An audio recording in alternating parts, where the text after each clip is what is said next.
Very good evening, welcome to the debate. తెలంగాణలో BJP operation start చేసినట్టే ఒక clear indications కనబడుతున్నాయి. ఒక్కొక్క స్టేట్ని కొట్టుకుంటూ వస్తున్నాయి, ఎందుకంటే ప్రాంతీయ పార్టీలు ఎక్కడెక్కడైతే ఉన్నాయో మిగతా రాష్ట్రాల్లో జాతీయ పార్టీలు అంటే కాంగ్రెస్ ఆర్ బీజేపీ, కాంగ్రెస్ ఉన్న దగ్గర బీజేపీ, బీజేపీ ఉన్న దగ్గర కాంగ్రెస్, ఆ రెండింటి మధ్య డిస్ప్యూట్ లేదు, ఎవరో ఒకళ్ళు కొట్టుకుంటూ వెళ్ళిపోతారు. చాలా రాష్ట్రాల్లో కాంగ్రెస్ని కూడా కొట్టేసి బీజేపీ హస్తగతం చేసుకుంటూ వస్తుంది. ఎక్కడైతే ప్రాంతీయ పార్టీలు ఉన్నాయో ఆ ప్రాంతీయ పార్టీల్లో అయితే బీజేపీ అక్కడ ప్రాంతీయ పార్టీని మింగేయడం అంటే అదేమీ ఇది కాదు, అక్కడ ఓడించడం, వ్యూహాత్మకంగానూ లేకపోతే రాజకీయంగా పైచేయి సాధించి ఆ ప్రాంతీయ పార్టీని కనుమరుగయ్యేలాగా చేయడం, ఇది చాలా చాలా అంటే చాలా స్ట్రాటజిక్గా చేసుకుంటూ వస్తుంది బీజేపీ. మనం మహారాష్ట్రలో ఎన్సీపీని కానీ లేకపోతే థాక్రేల శివసేనను చూసినా, లేకపోతే ఢిల్లీలో ఆమ్ ఆద్మీ పార్టీని చూసినా, రేపు పంజాబ్లో ఆమ్ ఆద్మీ పార్టీ పరిస్థితి ఏంటనే ప్రశ్నార్థకంగా ఉంది, యూపీలో సమాజ్వాదీ పార్టీని చూసినా, ఇట్లా ఒకటి కాదు దేశవ్యాప్తంగా ప్రాంతీయ పార్టీలు ఎక్కడెక్కడ, కర్ణాటకలో జనతాదళ్ యూని చూసినా చాలా ఎగ్జాంపుల్స్ ఉన్నాయి. లేటెస్ట్ ఎగ్జాంపుల్ పశ్చిమ బెంగాల్, కాంగ్రెస్ నుంచి ఓడిపోయి ఒక శివంగిలాగా పశ్చిమ బెంగాల్లో 35 సంవత్సరాల కమ్యూనిస్టుల్ని రాజకీయంగా ఊచకోత కోసి అక్కడ అధికారాన్ని చేజిక్కించుకున్న మమతా బెనర్జీ 15 సంవత్సరాలు దీదీ అంటే మొత్తం బెంగాల్ అంతా కదిలి వచ్చే పశ్చిమ బెంగాల్ని దీదీకి చెమటలు పట్టించి ఇంటికి పంపించారు. చివరికి ఇప్పుడు ఆ పార్టీ పరిస్థితి ఏంటంటే కొన ఊపిరితో అంటే కొడిగట్టిన దీపంలాగా మినుకుమంటుంది మమతా బెనర్జీ పార్టీ. తృణమూల్ కాంగ్రెస్ ఎంపీలు వెళ్ళిపోయి కొత్త దుకాణం పెట్టేసుకున్నారు. సగం మంది ఎమ్మెల్యేలు సగం కాదు 300 మంది ఎమ్మెల్యేలు కొత్త దుకాణం పెట్టేసుకుని పార్టీ మాదే అంటున్నారు. రాజ్యసభ ఎంపీలు రాజీనామాలు చేస్తున్నారు. నెక్స్ట్ వాళ్ళు ఖచ్చితంగా ఎటు చేరుతారో ఊహించవచ్చు మనం, ఎందుకంటే బీజేపీ ఒక ప్రిన్సిపల్ పెట్టుకుంది కాబట్టి. మా పార్టీలోకి ఎవరైనా రావాలంటే రాజీనామా చేసే రావాలి అనే ఒక నైతిక సూత్రం ఆధారంగా బీజేపీ వెళ్తుంది. అందుకని ఇప్పుడు బీజేపీ బెంగాల్లో ఏం చేసింది, తృణమూల్ కాంగ్రెస్ నుంచి వస్తున్న 22 మంది ఎంపీలని నేషనల్ సిటిజన్ పార్టీ అనే బెంగాల్కు చెందిన ఒక చిన్న ప్రాంతీయ పార్టీలో ఈ తృణమూల్ కాంగ్రెస్ రెబల్స్ని అందులో మెర్జ్ చేసేసింది, టీఎంసీని. లోక్సభలో టీఎంసీ పక్ష పార్టీని 300 మెజార్టీ ఉంటే వీళ్ళదే కాబట్టి వీళ్ళని తీసుకెళ్ళి నేషనల్ సిటిజన్ పార్టీలో మెర్జ్ చేసేస్తోంది. ఆ ఎన్సీపీ బీజేపీకి ఒక బ్రాంచ్, అంటే ఎన్డీఏలో ఒక భాగస్వామిలాగా. ఎందుకంటే బీజేపీలోకి రావాలంటే వాళ్ళ నైతిక సూత్రాల ప్రకారం రాజీనామా చేయాలి. ఇప్పటికిప్పుడు రాజీనామాలు చేసి ఇదో పెద్ద తంతు బీజేపీ చేస్తుందనే అపవాదు. అట్లా వాళ్ళు అటు పోతే వాళ్ళు పార్టీని వాళ్ళే ఇది చేసుకున్నారంటారు, అది ఒక ఆస్పెక్ట్. సో ఇట్లా ఒక్కొక్కటి కొమ్మ నరుక్కుంటూ ప్రాంతీయ పార్టీల కొమ్మలు నరుక్కుంటూ వస్తున్న బీజేపీ తమిళనాడులో చిన్న దెబ్బ తగిలింది. ఏఐడిఎంకేతో పొత్తు కలిసి తమిళనాడులో డిఎంకేను ఓడించి ఏదో చేద్దాం అనుకున్నారు, కాకపోతే అక్కడ విజయ రూపంలో అడ్డుపడ్డారు. అది వాళ్ళ గత రేపు అది కూడా పెద్దగా ఉంచుతారని అయితే నేను అనుకోవట్లా. ఇక మిగిలింది సౌత్లో తెలంగాణలో కాంగ్రెస్ వర్సెస్ బీఆర్ఎస్ అన్నట్టుగా ఉంది రాజకీయం. అఫ్కోర్స్ మొన్న సార్వత్రిక ఎన్నికల్లో బీఆర్ఎస్ని ఆల్మోస్ట్ కనపడకుండా చేశారు. 8 బీజేపీ ఎంపీలు గెలిచారు, 8 కాంగ్రెస్ గెలిచారు, 1 ఎంఐఎం గెలిచింది. బీఆర్ఎస్ ఒక్కటి కూడా గెలవాల. అంతకు 6 నెలల ముందు 39 మంది ఎమ్మెల్యేలను గెలుచుకున్న బీఆర్ఎస్ పార్టీ బీజేపీకి వచ్చింది కేవలం 8 మంది ఎమ్మెల్యేలే. 6 నెలలు తిరగకుండా జరిగిన సార్వత్రిక ఎన్నికల్లో ఒక్క ఎంపీ సీటు కూడా గెలవలేదు. అది స్వయంకృతాపరాధమా లేకపోతే బీజేపీకి పార్టీని అప్పగించేసుకున్నారా లేకపోతే పరస్పర సహకారం అనుకున్నారో తెలియదు, కానీ అది భస్మాసుర హస్తంలాగా అయిపోయింది. ఇప్పుడు పరిస్థితి ఏంటి అంటే తెలంగాణలో బీఆర్ఎస్ పార్టీ ఉనికికే ప్రమాదం తీసుకొచ్చే రాజకీయ వాతావరణం కనబడుతుంది. ఇది నేను చాలా జాగ్రత్తగా ఆచితూచి మాట్లాడుతున్న మాట. ఎవరైనా అనొచ్చు బీఆర్ఎస్ ఉనికికి ఏమవుతుంది, అది ఉద్యమ పార్టీ, కేసీఆర్ లాంటి మహానాయకుడు ఉన్న పార్టీ. నిజమే, అది ఉద్యమ పార్టీ. తెలంగాణ సాధించిన మహానాయకుడైన మన కేసీఆర్ గారి లాంటి నాయకత్వం ఉన్న పార్టీయే. కానీ ఏ పార్టీకైనా, ఎంతటి పార్టీకైనా, ఎంతటి నాయకత్వానికైనా ఉద్దాన పతనాలు ఉంటాయి. తెలుసో తెలియకో తప్పులు జరుగుతాయి. ఉద్దేశపూర్వకంగానో లేకపోతే అధికారం తలకెక్కిన పరిస్థితుల్లోనో, కారణాలు ఏమైనా కావచ్చు. ఇప్పుడు ఆ పరిస్థితుల్లో ఉంది. ఏమిటి ఆ పరిస్థితులు అంటే, ఇప్పుడు నేను చెప్పిన సార్వత్రిక ఎన్నికల్లో ఒక్క ఎంపీ సీటు కూడా గెలవకపోవడం. అది ఎందుకు గెలవలేదంటే తెలంగాణలో ఎవరిని అడిగినా చెప్తారు, అది నేను చెప్పవసరలా, బీజేపీకి అన్ని సీట్లు ఎలా వచ్చాయని. రైట్, నేను మళ్ళీ ఇప్పుడు ఆ వివాదంలోకి వెళ్ళదలుచుకోలేదు. కానీ కాకపోతే బీఆర్ఎస్ పార్టీలో కీలకమైన నాయకులు ఎవరు అని అంటే కేసీఆర్ గారు, అందులో సందేహం లేదు. తర్వాత కేటీఆర్ గారు, అందులోనూ సందేహం లేదు. యువరాజు కాబోయే ముఖ్యమంత్రి కూడా ఆయన, ఒకవేళ బీఆర్ఎస్ మళ్ళీ అధికారంలోకి వస్తే నెక్స్ట్ ముఖ్యమంత్రి ఆయనే అనేది కేసీఆర్ గారి తర్వాత వారసత్వం ఆయనకే ఉంటుంది. ప్రాంతీయ పార్టీలో వారసత్వాలే ఉంటాయి, ప్రజాభిప్రాయాలు, కార్యకర్తల అభిప్రాయాలు ఏముండవు. అది తెలుగుదేశం అయినా, డిఎంకే అయినా, ఇంకో పార్టీ ఏఐడిఎంకే అంటే ఆమెకు పిల్లలు లేక చనిపోయారు, తర్వాత ఏదో అయ్యింది అనుకోండి. ప్రాంతీయ పార్టీల్లో వారసత్వాలే ఉంటాయి, కార్యకర్తల అభిప్రాయాలు ఉండవు. ఇక్కడ కూడా అంతే, అదే వర్తిస్తుంది. సో ఈ సిచ్యువేషన్లో బీఆర్ఎస్ పార్టీలో మరొక కీలక నేత ఎవరు అంటే హరీష్ రావు. మరొక కీలక నేత ఎవరు అంటే ఉండేది ఒక ఆమె, ఎవరు, కవిత గారు. ఆమె లేదు ఇప్పుడు, ఆమె సొంత పార్టీ పెట్టుకుని ఆమె వెళ్ళిపోయింది. సో ఇక మిగిలింది కేసీఆర్, కేటీఆర్, హరీష్ రావుకి ఆయన ఒప్పుకోడు. మనం అడిగిన ఎంత సన్నిహితుల దగ్గరైనా లేదు, నాకు నాయకుడు దేవుడు కేసీఆర్ అంటారు. నిజమే, అది కొంత నో డౌట్, ఆయన కేసీఆర్ మాట జవదాటరు. కానీ ఎంతటి వాడికైనా ఆ ఓర్పుకి, సహనానికి ఒక హద్దు ఉంటుంది. ఆ హద్దు దాటుతోంది, మన హరీష్లో ఆ ఓర్పు, సహనం నశిస్తోంది అని గమనించింది బీజేపీ అనేది ఇప్పుడు లేటెస్ట్ జరుగుతున్న చర్చ. ఎందుకంటే ఉక్కపోత ఎక్కువైంది హరీష్కి. కేసీఆర్ గారు పూర్తిగా కొడుకుని ఎస్టాబ్లిష్ చేసే పనిలో ఉన్నారు, తప్పులేదు. కానీ మరి నా సంగతి ఏంటి? అలాగే కేటీఆర్ గారు పూర్తిగా హరీష్ని పక్కన పెట్టేస్తున్నారు. సమావేశాలకు కానీ లేకపోతే ఇంపార్టెంట్ ఇష్యూస్లో కానీ హరీష్ని ఇన్వాల్వ్ చేయడం లేదు. హరీష్ మీద ఇంతకుముందు పార్టీ మొత్తం డిపెండ్ అయ్యేది. ట్రబుల్ షూటర్గా ఆయనకు పేరు ఉండేది, ఇప్పుడు అది లేదు. ఆయనకే ట్రబుల్స్ వచ్చే పరిస్థితి వచ్చింది. సో ఈ సిచ్యువేషన్లో హరీష్ రావు చాలా ఉక్కపోతతో ఉన్నాడు, అవకాశం కోసం చూస్తున్నాడు అని బీజేపీ గమనించినట్టుగా మనకు అందుతున్న సమాచారం. మీకు ఎవరు చెప్పారు అని అంటే చెప్తారు, ఆ ఉక్కపోత అనుభవించే వాళ్ళ పక్కన ఉన్న వాళ్ళు, రకరకాలు ఉంటాయి సోర్సెస్.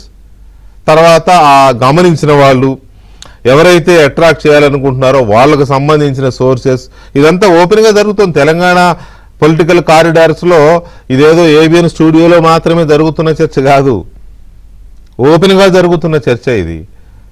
2 రోజుల క్రితం వీకెండ్ కామెంట్ పోయి ఆర్కేలో మా ఎండి రాధాకృష్ణ గారు కూడా రాశారు ఆ విషయం. సో ఈ సిచ్యువేషన్లో బీజేపీ ఆల్రెడీ హరీష్ రావుకి లైన్ వేసింది అనేది కనబడుతూనే ఉంది. అది ఇవాళ రేపో ఎల్లుండో వర్కౌట్ అవుతుందనేదే మాట్లాడుకుంటున్నారు. ఈ చర్చ బీజేపీలో కూడా గట్టిగానే సాగుతోంది. అప్పుడే కొంత అసంతృప్తి స్వరాలు వస్తున్నాయి. ఎప్పటి నుంచో ఉన్నాం కదా మేము, ఆయనని తీసుకొస్తే మా పరిస్థితి ఏంటి అనేవాళ్ళు మాట్లాడేవాళ్ళు కూడా మొదలయ్యారు. ఇది ఒక ఆస్పెక్ట్. రెండో ఆస్పెక్ట్ రేవంత్ రెడ్డి గారు ఆల్రెడీ ముఖ్యమంత్రి, కాంగ్రెస్ పార్టీలో తిరుగులేని నాయకుడిగా ఉన్నారు. ఆయనకు కూడా బీజేపీ లైన్ వేస్తోంది అనే చర్చ కూడా ఉంది. ఎవరు అవునన్నా కాదన్నా తెలంగాణలో most popular and powerful leader Revanth Reddy గారు. ఇప్పుడు ఎంతో పవర్ఫుల్, ఎంత పాపులర్ కాకపోతే కేసీఆర్ గారిని ఇంట్లో కూర్చోబెట్టి లేకపోతే పార్టీని అధికారంలోకి దించేసి ఆయన అధికారంలోకి వస్తాడు, కాంగ్రెస్ పార్టీని తీసుకొస్తాడు. రేవంత్ రెడ్డి గారు లేకపోతే కాంగ్రెస్ పార్టీ ఉందా? ఎవరైనా కాంగ్రెస్ నాయకులకి ఏమన్నా ఏంటి అంటే అంటారేమో నాకు తెలియదు. కానీ రేవంత్ రెడ్డి లేకపోతే కాంగ్రెస్ పార్టీ లేదు, మన అధికారమే లేదు కదా. It's open secret. సో ఈ సిచ్యువేషన్లో రేవంత్ రెడ్డిని కూడా ఇబ్బంది పెట్టే పరిస్థితులు కొన్ని కాంగ్రెస్ పార్టీలో జరుగుతున్నాయి. అవి అంటే కాంగ్రెస్ పార్టీ దేనికి పెట్టింది పేరు? వాళ్ళలో వాళ్ళు కొట్టుకోవడానికి, వాళ్ళలో వాళ్ళే పితూరీలు చెప్పుకోవడానికి, వాళ్ళలో వాళ్ళే పై అధిష్టానానికి లేఖలు రాసుకోవడానికి, వాళ్ళలో వాళ్ళే కాళ్ళు దగ్గోసుకోవడానికి, ముందుకెళ్లేవాడిని వెళ్ళనేయకుండా వెనక్కి లాగడానికి. పక్క రేవంత్ రెడ్డి ఆడ ముఖ్యమంత్రిగా ఉంటే పిసిసి అధ్యక్షుడు అంటాడు, నెక్స్ట్ బీసీ ముఖ్యమంత్రి అంటాడు. అంటే ఎగ్జాంపుల్ కోసం చెప్తున్నా. ఇంకొక ఆయన కర్ణాటకలో మార్చగానే అక్కడ డికే శివకుమార్ని ముఖ్యమంత్రి చేయగానే తెలంగాణలో కూడా అదే ఫార్ములా మార్చబోతున్నారని ఇంకొక ఆయన లీకులు ఇస్తాడు. లేకపోతే ప్రత్యర్థి పార్టీకి చెందిన మీడియాతో వార్తలు రాపిస్తారు. ప్రత్యర్థి పార్టీకి చెందిన మీడియాలో వార్తలు ఊరికినే రాయరు. అది కాంగ్రెస్ పార్టీలో ఉండే కోవర్టులు రాయించే వార్తలని అది రేవంత్ రెడ్డికి తెలుసు, ఇంటెలిజెన్స్కి తెలుసు, అందరికీ తెలుసు. సో ఇలాంటి ఉక్కపోతలు ఒకవైపు. బీజేపీ హరీష్ రావుని దువ్వుతోంది. ఒకవేళ కొద్దిగా వెనక ముందు మళ్ళీ మావయ్య ఏమని అనుకుంటాడేమో అని అనుకుంటే, మరి ఒక పవర్ఫుల్ లీడర్ ఎట్లా అంటే, పవర్ఫుల్ లీడర్ కిషన్ రెడ్డి గారు పవర్ఫుల్ కాదా అంటే పవర్ఫులే, కానీ అంత కాదు, అంత మాస్ కాదు. ఈ సిచ్యువేషన్లో రేవంత్ రెడ్డిని కూడా గాలం వేస్తోంది బీజేపీ అనే ఒక చర్చ ఉంది. రేవంత్ రెడ్డి గారు ముఖ్యమంత్రిగా ఉన్నాడు కదా, వెళ్తాడా అంటే, అంతకుముందు అక్కడ వేరే రాష్ట్రాల్లో ముఖ్యమంత్రిగా చేసిన వాళ్ళు బీజేపీలోకి వెళ్ళి కంటిన్యూ అయ్యారు ముఖ్యమంత్రులుగా. ఆ చరిత్ర కూడా ఉంది. కాబట్టి రాజకీయాల్లో అధికారం లేకుండా ప్రజలకు సేవ చేయలేరు. ప్రజలకు సేవ చేయాలంటే అధికారం ఉండాలి. అధికారం ఉండాలంటే ఎలాగైనా అధికారంలో ఉండాలి. కాబట్టి ఏ పార్టీలో ఉన్నా అధికారంలో ఉండాలి. ఏది అసాధ్యం కాదు, ఏది జరగదు అని చెప్పుకోవడానికి అవకాశం లేదు. రాజకీయాలకు కాదేది అనర్హం అన్నట్టు ఇది ఇలాగే జరుగుతుంది. అయితే అటు హరీష్ రావు గారు కానీ, ఇటు రేవంత్ రెడ్డి గారు కానీ బీజేపీ చేస్తున్న ఆపరేషన్ తెలంగాణ ఎంతవరకు సక్సెస్ అయ్యే అవకాశం ఉందనే దిశగా మనతో చర్చలో Telangana Congress media committee chairman సామ రామ్మోహన్ రెడ్డి గారు ఉన్నారు. అలాగే బీజేపీ సీనియర్ నాయకులు, బీజేపీ ఎమ్మెల్యే పాయల్ శంకర్ గారు ఉన్నారు. అలాగే రాష్ట్రీయ లోక్దళ్ తెలంగాణ పార్టీ అధ్యక్షులు ఎక్స్ఎమ్మెల్సీ కపిల్ భాయ్ దిలీప్ కుమార్ గారు కూడా మనతో చర్చలో పాల్గొంటున్నారు. ముందుగా దిలీప్ గారు నమస్తే. నమస్తే, చెప్పండి వెంకటేష్ గారు. ఆపరేషన్ తెలంగాణలో భాగంగా బీజేపీ ఈ రకమైన ప్రయత్నాలు చేస్తోంది. నో డౌట్ చేస్తుంది, అందులో ఎలాంటి సందేహం లేదు కదా. ఎలాంటి ప్రయత్నాలు చేస్తోంది ఇప్పటి వరకు ఉన్న మీ అబ్జర్వేషన్స్ ప్రకారం? నేను ఈ కామెంటరీ విన్నాను సార్. అనుకోకుండా మీ ఆర్కే గారిది ఆర్టికల్ కూడా చదివారు. అయితే బీజేపీ ఇప్పుడున్న పరిస్థితిలో వాళ్ళందరూ వాళ్ళ అధికారంలోకి వచ్చే పరిస్థితి లేదు, అన్ఫార్చునేట్లీ. యాక్చువల్లీ 10 ఏళ్ల పరిపాలన తర్వాత విసిగిపోయి మీరు అన్నట్టు రేవంత్ రెడ్డి ఒక రకంగా దున్నుకొని వచ్చి అధికారంలోకి వచ్చాడు. ఎందుకంటే ఆల్టర్నేటివ్ కనపడలేదు, ఆల్టర్నేటివ్ కావాల్సిన అవసరం నెసెసిటీ ఏర్పడ్డది. తెలంగాణ ప్రజలు మార్పు కోరుకున్నారు. ఈ విసిగిపోయారు కుటుంబ పాలన, అవినీతి పాలనతో. అని మార్పు కోసం రేవంత్ రెడ్డి లాంటి టాల్ లీడర్ లేకుండే. డెఫినెట్లీ ఆయన ఉన్న కాంగ్రెస్ అందరికంటే కూడా టాల్ లీడర్ గా ఎమర్జ్ అయ్యి ఒక వ్యూహాత్మకంగా అధికారంలోకి వచ్చిన మాట కూడా వాస్తవం. అయితే ఇప్పుడు ఇక్కడ 2.5 years తర్వాత రేవంత్ పరిపాలన కూడా అన్ఫార్చునేట్లీ ఆయనే చెప్పుకుంటున్నాడు, డబ్బులు లేవని, నేనేం చేయలేదని, కొత్త స్కీములు లేవు, ఉన్నవాటికి డబ్బులు లేవు, కోసుకొని తినండి అంటాడు, ఇంకేదో అంటాడు. సరే అది పక్క పెడదాం. సగం హామీలు నెరవేర్చాడు, మిగిలిన సగం హామీలు ఎవరైనా ఇచ్చిన అడగారు, ఇవన్నీ అడుగుతారు. ఈ వ్యాక్యూమ్ అనేది అన్ఫార్చునేట్లీ వస్తుంది. ఇది గ్రాడ్యువల్ గా బిల్డప్ అవుతుంది. ఇంకా బిల్డప్ అవుతే ఏమవుతుందంటే మోడీ లాంటి వాడు కూడా రేవంత్ రెడ్డి వైపు చూసి మాతో కలిసి పనిచేయటువంటి పరిస్థితి వచ్చింది. అంటే మనందరికంటే ఎక్కువ ఇంటెలిజెన్స్, మిగిలిన ఫీడ్బ్యాక్ మోడీకి ఉంటుంది. మోడీకి తెలిసేందంటే ఇక్కడ కాంగ్రెస్ మళ్ళీ రాదని. సో ఎవరు కాబట్టి ఆయన ఆల్టర్నేట్ కింద మీరు అన్నట్టు ఒక హరీష్ లేదా ఒక రేవంత్ రెడ్డి చూడాల్సిన పరిస్థితి ఖచ్చితంగా ఏర్పడ్డది ఇక్కడ. ఆ కారణం చేతనే అంత ఓపెన్ గా నాన్ పొలిటికల్ స్టేట్మెంట్ అనుకుంటూ అంశే జుడిజావ్ గుజరాత్ ఒకసారి విందామా, ఏమన్నారు ఒకసారి విందాం, సరదాగా విందాం. పెట్టండి.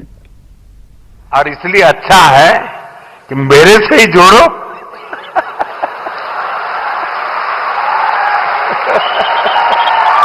और इसलिए अच्छा है कि मेरे से ही जोड़ो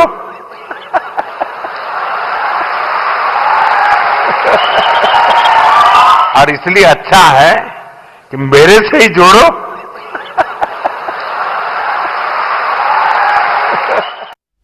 అది ఎవరికి అర్థమైనట్టు వాళ్ళు అర్థం చేసుకుంటున్నారు కానీ క్లియర్ గా, అందుకే చాలా మంచిది, మాతో చేతులు కలపండి అన్నాడు ఆయన. ఓపెన్ అంత పెద్ద స్టేట్మెంట్ అసలు మనం ఎవరైనా కూడా ఎక్స్పెక్ట్ చేయలేదు.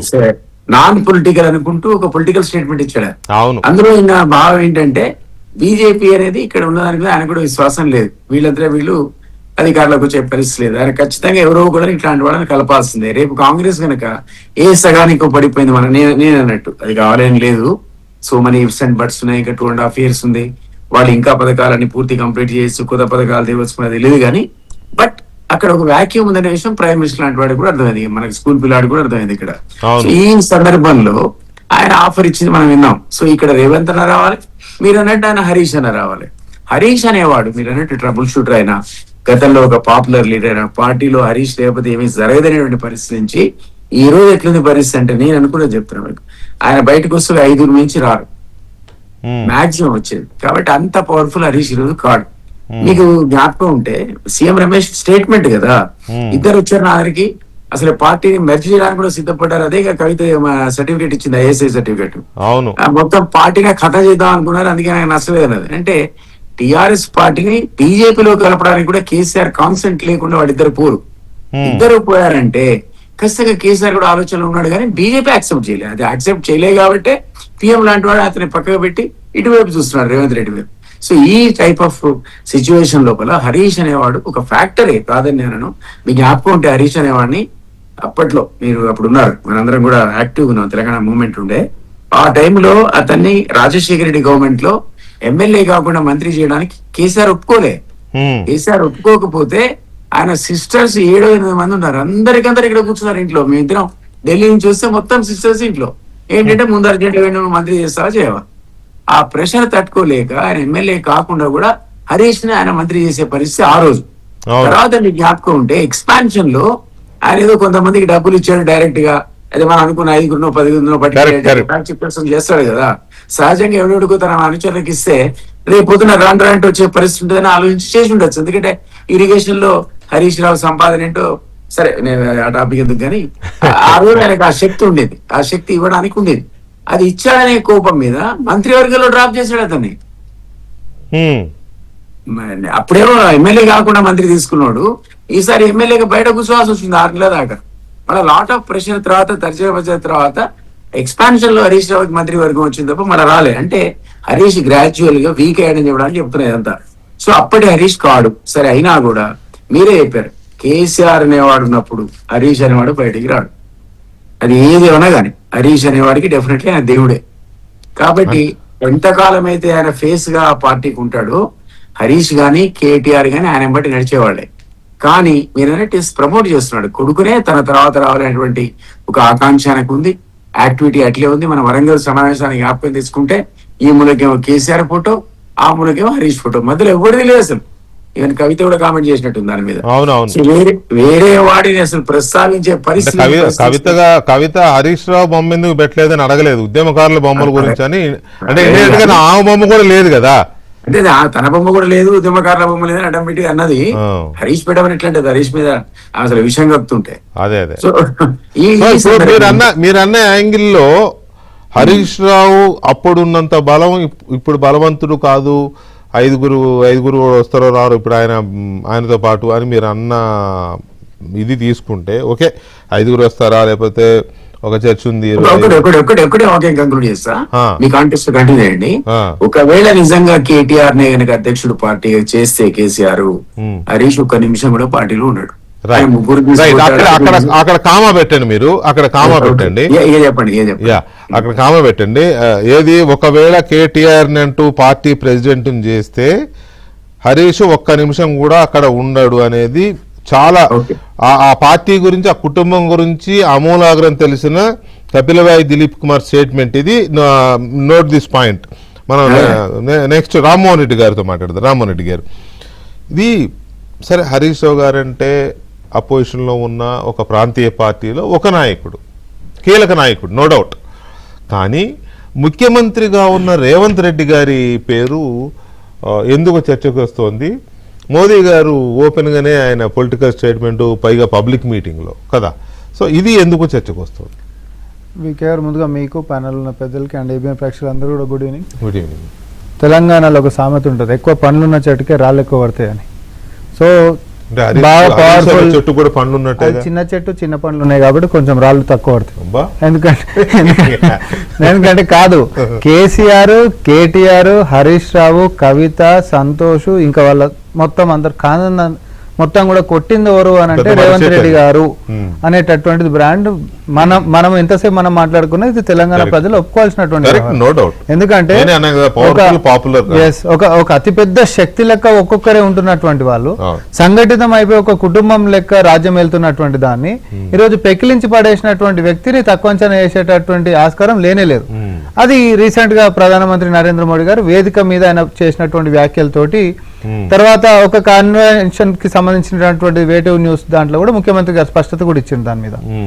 సో మనం ఏమంటున్నామంటే ఎప్పుడైనా ఏ లీడర్కి అయితే డిమాండ్ ఉంటుందో ఆ లీడర్ మన పార్టీలో ఉంటే బాగుంటుందని కోరుకోవడం సర్వసాధారణం. అయితే ఇక్కడ పరిస్థితి ఆప్షన్ 1 అనేటటువంటిది ఈ రాష్ట్రం మొత్తంలో పవర్ఫుల్ ఉంటున్నటువంటి నేత ఎవరున్నారు అని అంటే 100% ఈరోజు కరెంట్ పాలిటిక్స్ లో రేవంత్ రెడ్డి గారే ఉన్నారు. సరే బీఆర్ఎస్ వాళ్ళు మోడీ గారు రేవంత్ రెడ్డి గారిని చూస్ చేసుకున్నారు. అంటే చూస్ గురించి అంటే ఆయన వ్యాఖ్యానించినటువంటి దాంట్లో ఖచ్చితంగా ఒక పవర్ఫుల్ లీడర్ ఉన్నావు అని అంటే తేలికగా తీసుకునేటటువంటి అవకాశం మాత్రం ఉండదు. సో ముఖ్యమంత్రి రేవంత్ రెడ్డి గారిని నరేంద్ర మోడీ గారు కూడా చాలా సీరియస్ గా తీసుకురు. ఎందుకంటే ఆ సీరియస్నెస్ ఎంత ఉంటుంది అని అంటే దేశవ్యాప్తంగా కూడా కాంగ్రెస్ పార్టీని కొంచెం బలహీనపరుచుకుంటూ వస్తున్నటువంటి పరిస్థితులలో తెలంగాణలో ఒక స్ట్రాంగ్ లీడర్ లెక్క ఎమర్జ్ అయినటువంటి రేవంత్ రెడ్డి గారు ఆయన ఈ మధ్యకాలం తీసుకొని వచ్చినటువంటి నేషనల్ నరేటివ్స్ కూడా మీరు దృష్టిలోకి తీసుకుంటే బీజేపీ అనేటువంటి మనం లోక్సభ ఎన్నికల కంటే ముంగట కూడా రేవంత్ రెడ్డి గారు తీసుకున్నటువంటి లైన్స్ లో దేశవ్యాప్తంగా రాజకీయ కోణం నడిచింది అనేటటువంటిది అనుమానమే లేదు కదా వికే. అట్లాంటి దాంట్లో ఫుల్ ఫ్లెడ్జ్ మెజారిటీ 400 సీట్లు దాటుతామేమో అని చెప్పినటువంటి బీజేపీ ఊతకర్ర పట్టుకొని బతికేటటువంటి పరిస్థితికి వచ్చింది అని అంటే ఈ నాయకుడు ఇంకా ఎదుర్కొంటూ పోతే బీజేపీ ఖచ్చితంగా రేపు పొద్దున ఇబ్బందులలో పడేటటువంటి ఆస్కారం ఉంటుంది అనేది బీజేపీ ఏమంటారు చూసినటువంటి వ్యవహారమే. అయితే ఈడ రాష్ట్రంలో కాంగ్రెస్ పార్టీని అధికారంలోకి తీసుకొని వచ్చినటువంటి వ్యక్తి రేపు పొద్దున జాతీయ స్థాయిలో కూడా కాంగ్రెస్ పార్టీని బలోపేతం ఖచ్చితంగా చేస్తాడు. ఖచ్చితంగా చేసేటటువంటి ధైర్యం కానీ లేకపోతే ఆ వ్యూహం కానీ లేకపోతే ఆ వాక్ చాతుర్యం కానీ లేకపోతే ఆ వివేకం కానీ అన్ని కలగలుపుంటున్నటువంటి నేత లెక్క బీజేపీ ఈ రోజు ఆయనను ఒక థ్రెట్ లెక్క చూస్తుంది. ఈ దీంట్లో ఎట్లాంటి అనుమానం లేదు. ఎవరు ఖండించినా ఎవరు ఖండించకపోయినా మనకు సంబంధం లేనటువంటి వ్యవహారం. కానీ ఈడ ఇక కుటుంబం సంగతి వస్తే పాపం కూలిపోయినటువంటి పరిస్థితులలో ఎవరి దారి వాళ్ళు ఎత్తుకుంటూ పోకుండా సమాజం కోసం మన ఇంటి పరువు పోద్దు కాబట్టి మనందరం కలిసి ఉన్నట్టు బతకాలి అనేటటువంటి పరిస్థితి వస్తుంది కదా. పరువు కోసం నలుగురు మధ్యలో మనం కలిసి బతకాలి కానీ లోపల ఇంటి లోపల కొట్టుకొస్తున్నాం అనేటటువంటి పరిస్థితి ఈరోజు బీఆర్ఎస్ పార్టీలో ఉంది. మేము ముందు సంది కూడా మేము చెప్పినాం. ఒకనాడు లేఖ గురించి కూడా నేను యాద్ చేస్తున్నా. ఈరోజు కవిత గారు లేఖ రాసిండ్రు, తండ్రికే రాసిండ్రు, జరుగుతున్నటువంటి అన్యాయం మొత్తం కూడా జనాలకు ఎట్లా దూరం అవుతున్నాము, ఎవరు దయ్యం లెక్క ఈ యొక్క పార్టీ మీద పడ్డారు, ఎవరు వాళ్ళని ఓడిపోయినావు ఏందనేది మొత్తం రాసినట్టు 7-8 పేజీలలో రాసినటువంటి మనం అందరం చూసినాం. దాంట్లో ప్రధానంగా పక్కకే వండుకుంటా అలా నాయనని వెన్నుపోటు పొడిచినటువంటి వాళ్ళు, మోసం చేసినటువంటి వాళ్ళు, అప్పనంగా అవినీతికి పాల్పడ్డటువంటి వాళ్ళు పెద్ద ఎత్తున చేసేసి వాళ్ళు మాత్రం బయటికి పడకుండా బద్నాం మాత్రం మనం అయిపోయి ఈరోజు చతికిల పడిపోయినాం అనేటటువంటిది. అయినప్పటికీ కూడా వాళ్ళ మీద ఎట్లాంటి చర్యలు తీసుకోకపోవడంతో నేను ఈరోజు బయటకు పోతున్నా అనేటటువంటి ఆమె ఓపెన్ వేదిక మీదే మాట్లాడుకుంటా హరీష్ రావుని తర్వాత సంతోష్ రావుని టార్గెట్ చేస్తూ మాట్లాడినటువంటిది. ఇక రాజకీయంగా కేటీఆర్ గారికి అంటే అంత రాజకీయ చతురత లేదు అనేటటువంటి సొంత సోదరి మాట్లాడినటువంటి మాట. ఆయనకేం తెలియదు, ఆయనకు అంత రాజకీయ మెచ్యూరిటీ లేదు, ఈయనతోటి బావతోటి పోల్చుకున్నప్పుడు బామార్దికి అంత సినిమా లేదనే కోణం ఆమె చెప్పింది. ఎందుకంటే వెనకాల ఉండి నడిపించుకుంటా మొత్తం పందికొక్కులు తయారయ్యారు అన్నది. She use this word. గుంట నక్కలు పందికొక్కులు తయారయ్యారు. వాళ్ళని దూరం చేసుకోకపోతే పార్టీ ఆయనతో ఉండదు. కేసీఆర్ గారు కూడా తెలుసు ఒక వ్యవహారం అని ఒక వేదిక కాదు అన్ని వేదికల మీద అన్నారు. ఇది ఇట్లా ఉంటే సార్ నేను మీకు మళ్ళీ చెప్తున్నా, డ్యూరింగ్ కేసీఆర్ ఆఫ్టర్ కేసీఆర్ అనేటటువంటి అంశం గిట్ వచ్చినప్పుడు ఆఫ్టర్ కేసీఆర్ బీఆర్ఎస్ అనేది లేదు. దిలీప్ అని ఒక మాట అన్నాడు, రేపొద్దున కేటీఆర్ అనేటటువంటి వ్యక్తిని ప్రెసిడెంట్ చేసే పార్టీకి హరీష్ రావు ఉండడు అనేది కాదు. అసలు కేసీఆర్ అనేటటువంటి వ్యక్తి ఇక నిస్సాయుడు అయింది అన్నప్పుడు బీఆర్ఎస్ పార్టీ కూడా ఉండదు. నేను అది కూడా చెప్తున్నా. బాబామరులు ఇద్దరు కూడా పోటీ మీద పడిపోయి బీజేపీ కాడిపోయి మొకరిల్తున్నటువంటి పరిస్థితి. వాళ్ళ లైన్ ఆఫ్ యాక్టివిటీస్ ఒకసారి చూడండి. ఎవరిని టార్గెట్ చేస్తున్నారు? ఓన్లీ కాంగ్రెస్ పార్టీని. ధరలు పెరుగుతుంటే మాట్లాడుతున్నటువంటి ప్రస్తావన ఉందా, లేకపోతే రాజ్యాంగబద్ధమైనటువంటి వ్యవస్థల్ని చిన్నాభిన్నం చేస్తుంటే ప్రశ్నిస్తున్నటువంటి పరిస్థితులు గిట్ట ఉన్నాయా? ఏ అంశాలలో ఉన్నాయి? అలాంటప్పుడు ఒకవేళ మీరు అన్న లైన్ అంటే కొంత ఆచర్చ కూడా ఉంది. నేను కొట్టిపారేయడంలా మీరు బీఆర్ఎస్ పార్టీ మొత్తమే బీజేపీ దగ్గర మోకరిల్లుతోంది అనే చర్చ కూడా ఉంది. అది నిజమా అబద్ధం పక్కన పెడితే కవిత గారు కూడా అన్నారు కదా, మెరిట్ చేద్దామంటే నేను ఒప్పుకోలేదు అని ఆమెనే అన్న మాట. ఆ రోజు అప్పటి నుంచి దీన్ని నడుస్తుంది. స్టాట్స్ మాట్లాడుకుందాం సార్. మాట్లాడదాం. లోక్సభ ఎన్నికల కాడికి మొదలు పెట్టుకుంటే తనని తాను సాక్రిఫైస్ అయ్యి బీజేపీకి ఎట్లా మద్దతు చేసింది అనేది స్వయంకృతాపరాధము. వాళ్ళు బలైపోయి బీజేపీని బతికించేటటువంటి ప్రయత్నం చేశారు సర్వశక్తులొడ్డి. తర్వాత బై ఎలక్షన్స్ అటు కంటోన్మెంట్ వ్యవహారం తీసుకున్నా, లేకపోతే జూబ్లీల్స్ వ్యవహారం తీసుకున్నా, లేకపోతే ఇంకో అంశాలు తీసుకున్నా, ఎక్కడైనా కూడా బీజేపీకి మద్దతు పలికినటువంటిది. మేమేమంటున్నామంటే బాబా పాయింట్ అక్కడే బీఆర్ఎస్ పార్టీ మొత్తమే బీజేపీకి మోకరిల్లుతోంది అనే ఒక చర్చనే కనుక మనం పరిగణలోకి తీసుకుంటే, హరీష్ రావుని బీజేపీ అట్రాక్ట్ చేసే ప్రయత్నం చేస్తోంది అనే చర్చ సెపరేట్గా రాకూడదు మరి. కానీ హరీష్ రావుని సెంట్రిక్గా బీజేపీ పొలిటికల్ ఆపరేషన్ చేయబోతోంది. ఒకవైపు హరీష్ రావు, ఒకవైపు రేవంత్ రెడ్డి. అదే కదా మనం మాట్లాడుకుంటున్నాం. సో ఈ రెండు అంశాలు మాట్లాడదాం. ఒకసారి మన ఎమ్మెల్యే గారు ఉన్నారు, పాయల్ శంకర్ గారు. నమస్కారం. నమస్కారం అండి. పాయల్ శంకర్ గారు, బీజేపీ యొక్క స్ట్రాటజీస్ ఎక్కడైనా ప్రాంతీయ పార్టీలు అధికారంలో ఉన్న ప్రాంతాల్లో సుదీర్ఘకాలంగా బీజేపీ అక్కడ ఎంత ట్రై చేసినా సాధ్యం కావట్లేదు అనుకున్న పరిస్థితుల్లో ఇలాంటి స్ట్రాటజీస్ చేస్తూనే ఉంటారు. అది రాజకీయం, తప్పుపట్టాల్సిన వ్యవహారం కూడా లేదు. సో అలాంటి సిచ్యువేషన్లోనే అది బెంగాల్ కావచ్చు, అస్సాం కావచ్చు, లేకపోతే మన ఢిల్లీ కావచ్చు, మహారాష్ట్ర కావచ్చు, కర్ణాటక కావచ్చు, తమిళనాడు కావచ్చు, ఎక్కడైనా స్ట్రాటజీస్ చేస్తూనే ఉంటారు కదా. అలాంటిదే ఇప్పుడు తెలంగాణలో కూడా ఆపరేషన్ తెలంగాణ అనేది మొదలైనట్టుగా చాలా క్లియర్గా కనపడుతోంది. అందులో భాగంగా ఒకవైపు హరీష్ రావుని, ఒకవైపు రేవంత్ రెడ్డిని ఇద్దరిని పికప్ చేసుకోవాలి అనే యాంగిల్లో బీజేపీ ఆలోచనలు ఉన్నాయనేది చర్చ. ఇప్పుడు దాకా మీరు విన్నారు కదా. సో దీని మీద మీ పార్టీ యొక్క వ్యూహం ఏంటి అసలు? ఇందులో ఎవరు సూటబుల్, ఇద్దరు సూటబులేనా? వెంకటకృష్ణ గారు, సార్, భారతీయ జనతా పార్టీలో నాయకులకు కొదవలే లేదు. కరెక్ట్. పార్టీ ఎప్పుడు కూడా సంస్థాగతంగా పార్టీ బలోపేతం మీదనే భారతీయ జనతా పార్టీ ఎక్కువ దృష్టి సారిస్తుంది. తెలంగాణ విషయానికి వస్తే సరే, తెలంగాణ విషయానికి వచ్చిన తర్వాత తెలంగాణ రాష్ట్రం వచ్చినటువంటి 2014లో భారతీయ జనతా పార్టీకి అవకాశాలు ఉండే. ఆ రోజు ఉన్నటువంటి పరిస్థితుల్లో పొత్తుల ప్రభావం కావచ్చు, ఆ రోజు ఉన్నటువంటి పరిస్థితి. సరే, 2018 ఏ రకంగా జరిగిందనేది జరిగిపోయింది. 2023లో తెలంగాణ రాష్ట్రంలో మాకు అధికారంలోకి రావడానికి అవకాశాలు ఉన్నా కూడా ఆ రోజు ఉన్నటువంటి కొన్ని ఇబ్బందులు, ఆ రోజు బండి సంజయ్ కుమార్ గారిని రాష్ట్ర పార్టీ అధ్యక్షుని తొలగించడం, రకరకాల కొన్ని కారణాలు జరిగింది. కానీ వెంకటకృష్ణ గారు, ఈ రోజు మీకు చెప్తున్నా, ఈ తెలంగాణ రాష్ట్రంలో 2028లో లేదా 29లో ఎన్నికలు ఎప్పుడు జరిగింది, ఈ రాష్ట్రంలో భారతీయ జనతా పార్టీ అధికారంలోకి వస్తున్నది. మీరు ఈ రోజు డేటు సమయం మీరు రాసిపెట్టు. ఈ రోజు కాంగ్రెస్ పార్టీ కన్నా, టిఆర్ఎస్ పార్టీ కన్నా తెలంగాణ రాష్ట్రంలో భారతీయ జనతా పార్టీ సంస్థాగతంగా బలంగా ఉన్నది. అదే కాకుండా 2023 తర్వాత 2018లో మాకు తెలంగాణలో ఒక అసెంబ్లీ ఉంది. 2023లో 8 అసెంబ్లీకి వచ్చింది. 2024లో ఈరోజు 8 పార్లమెంట్ గెలిచినాం. దాని తర్వాత 2025లో 2 ఎమ్మెల్సీలు గెలిచినాం. ఎన్నికలు 23 తర్వాత ఈ రాష్ట్రంలో ఎప్పుడు వచ్చినా కూడా పార్టీ బలపడుతూ వస్తున్నాం. అదే అక్కడే ఒక చిన్న ఇంటరప్షన్ మీకు, దయచేసి ఏమనుకోవద్దు. చెప్పండి. 8 మంది ఎమ్మెల్యేల నుంచి 8 ఎంపీలు కొట్టే వరకు, ఆ తర్వాత ఎమ్మెల్సీలు 2 ఎమ్మెల్సీలు కొట్టే వరకు కూడా బీఆర్ఎస్ త్యాగ ఫలితం కూడా ఉంది అనేది అందులో అని కదా చర్చ. అందరూ మాట్లాడుకుంటున్నారు. ఏదో కాంగ్రెస్ అందానో, దిలీప్ గారు అన్నారనో, వెంకటకృష్ణ అన్నారనో కాదు.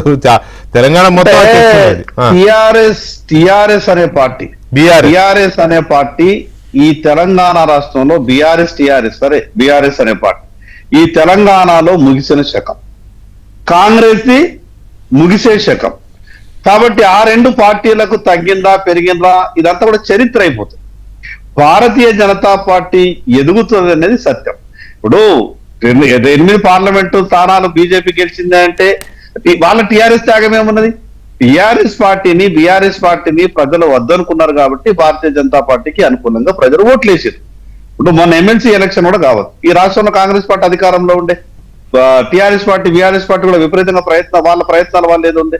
కానీ ఈరోజు స్పష్టంగా ఈ రాష్ట్రంలో బీఆర్ఎస్ పార్టీ అధికారాన్ని తెలంగాణ ప్రజలు చూసిండ్రు. ఈ రోజు కాంగ్రెస్ పార్టీ అధికారాన్ని కూడా చూస్తున్నారు.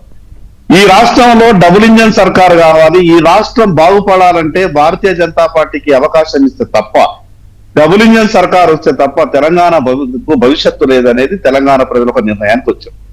28లో జరిగినా 29లో జరిగినా 100% తెలంగాణలో భారతీయ జనతా పార్టీ ప్రభుత్వం వస్తుంది. మేము కాదనట్లేదు సార్, మేము కాదనట్లా, మీ జోస్యాన్ని కానీ లేకపోతే మీ నమ్మకాన్ని కానీ మేమేమి కాదనట్లేదు, లేకపోతే మేము అట్లెట్లొస్తారని నేను అట్లా కూడా అనట్లా. కాకపోతే ఆ రావడం కోసమే 28లో ఎలక్షన్ వచ్చినా 29లో ఎలక్షన్ వచ్చినా దిలీప్ గారు కొంచెం ఫోకస్ పెట్టండి దిలీప్ గారు ప్లీజ్. 28లో ఎలక్షన్ వచ్చినా 29లో ఎలక్షన్ వచ్చినా మీ పార్టీ అధికారంలోకి వస్తుంది అని మీరు ఏదైతే చెప్తున్నారో ఆ రావడం కోసమే ఈ ట్రిక్స్ ఈ పొలిటికల్ స్ట్రాటజీస్ ఇంప్లిమెంట్ చేస్తోంది either Harish or Revanth or both అనే రకంగా బీజేపీ ఎరవేస్తోంది, దువ్వుతోంది, ఇంకేదో చేస్తోంది అనేది కదా చర్చ. ఇది అబద్ధమా నిజమా? వెంకటకృష్ణ గారు, 10 మంది రేవంత్ రెడ్డిల కన్నా ఎక్కువ బలమైనటువంటి నాయకులు తెలంగాణ రాష్ట్రంలో భారతీయ జనతా పార్టీలో ఇప్పటికే ఉన్నారు. 10 మంది హరీష్ రావులు బలపడే 10 మంది హరీష్ రావులకు ఎంత శక్తి ఉంటుందో ఆ రకమైన 10 మంది హరీష్ రావులకు ఉన్నటువంటి శక్తి ఈరోజు తెలంగాణలో భారతీయ జనతా పార్టీలో నాయకులు ఉన్నారు. పార్టీ బలపడ్డ తర్వాత ఎదుటి వ్యక్తులు ఎవరన్నా మా పార్టీకి వస్తే మేము కాదనేది లేదు, అది వేరు. కానీ ఈ రోజు భారతీయ జనతా పార్టీ స్పష్టంగా సంస్థాగతంగా పార్టీని బలోపేతం చేసుకునేటటువంటి పనిలో మేము ఉన్నాం. మాకు మిగతా నాయకుల మీద ఎవరి మీద కూడా ఆధారపడాల్సినటువంటి అవసరం లేదు. మీకు ఇంకొక విషయం చెప్తాను. ఈ రోజు ఎన్నో రాష్ట్రాలలో భారతీయ జనతా పార్టీ అధికారంలోకి వచ్చినటువంటి సందర్భంలో పార్టీ క్యాడర్ని నమ్ముకొని మేము అధికారంలోకి వచ్చిన తప్పితే బయట నుంచి వచ్చినటువంటి నాయకుడిని నమ్మి అధికారంలోకి రాలేదు.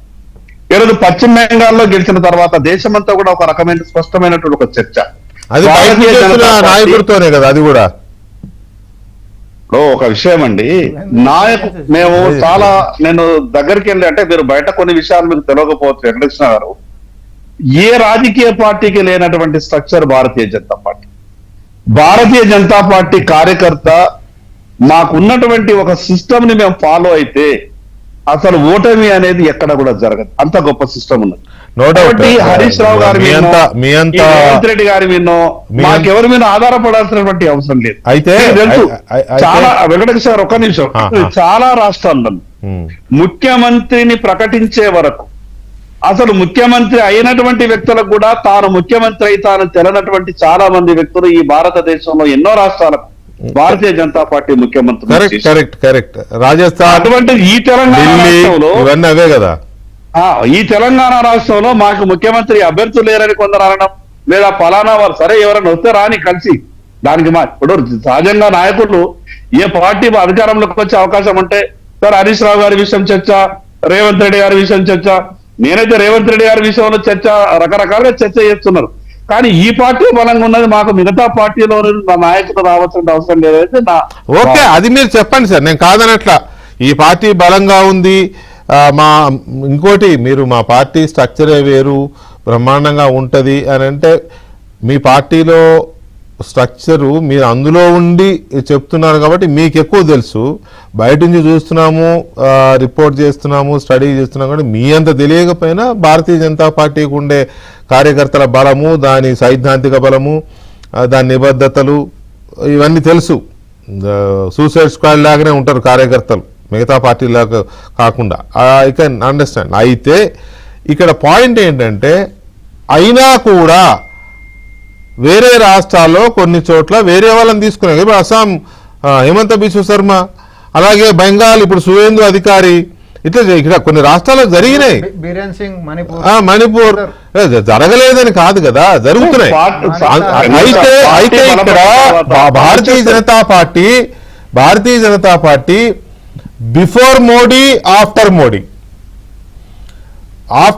మోడీ శకం స్టార్ట్ అయిన తర్వాత, ప్రధానమంత్రిగా అమిత్ షా మోదీ ఇద్దరు శకం స్టార్ట్ అయిన తర్వాత ఒక కొత్త రకమైన రాజకీయాన్ని బీజేపీ టేకప్ చేసింది. ఏంటది?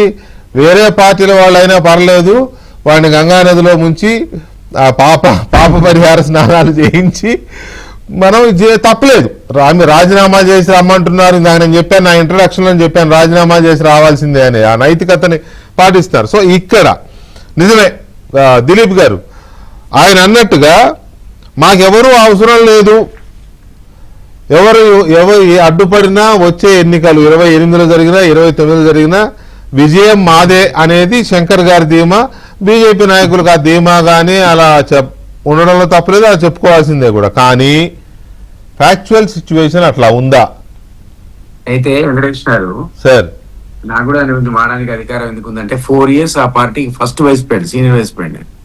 అదే బీజేపీలో 7 ఏళ్ళు ఉన్నాయి, ఇంకా 3 ఏళ్ళు ఉన్నాయి తర్వాత కూడా ఈ coming out of that party.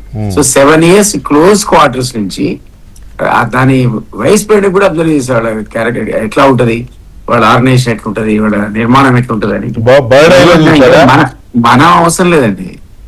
Raja Singh oh simple statement ఇచ్చాడు, అసలు మా పార్టీకి అధికారంలో వచ్చే ఆలోచన లేదన్నాడు.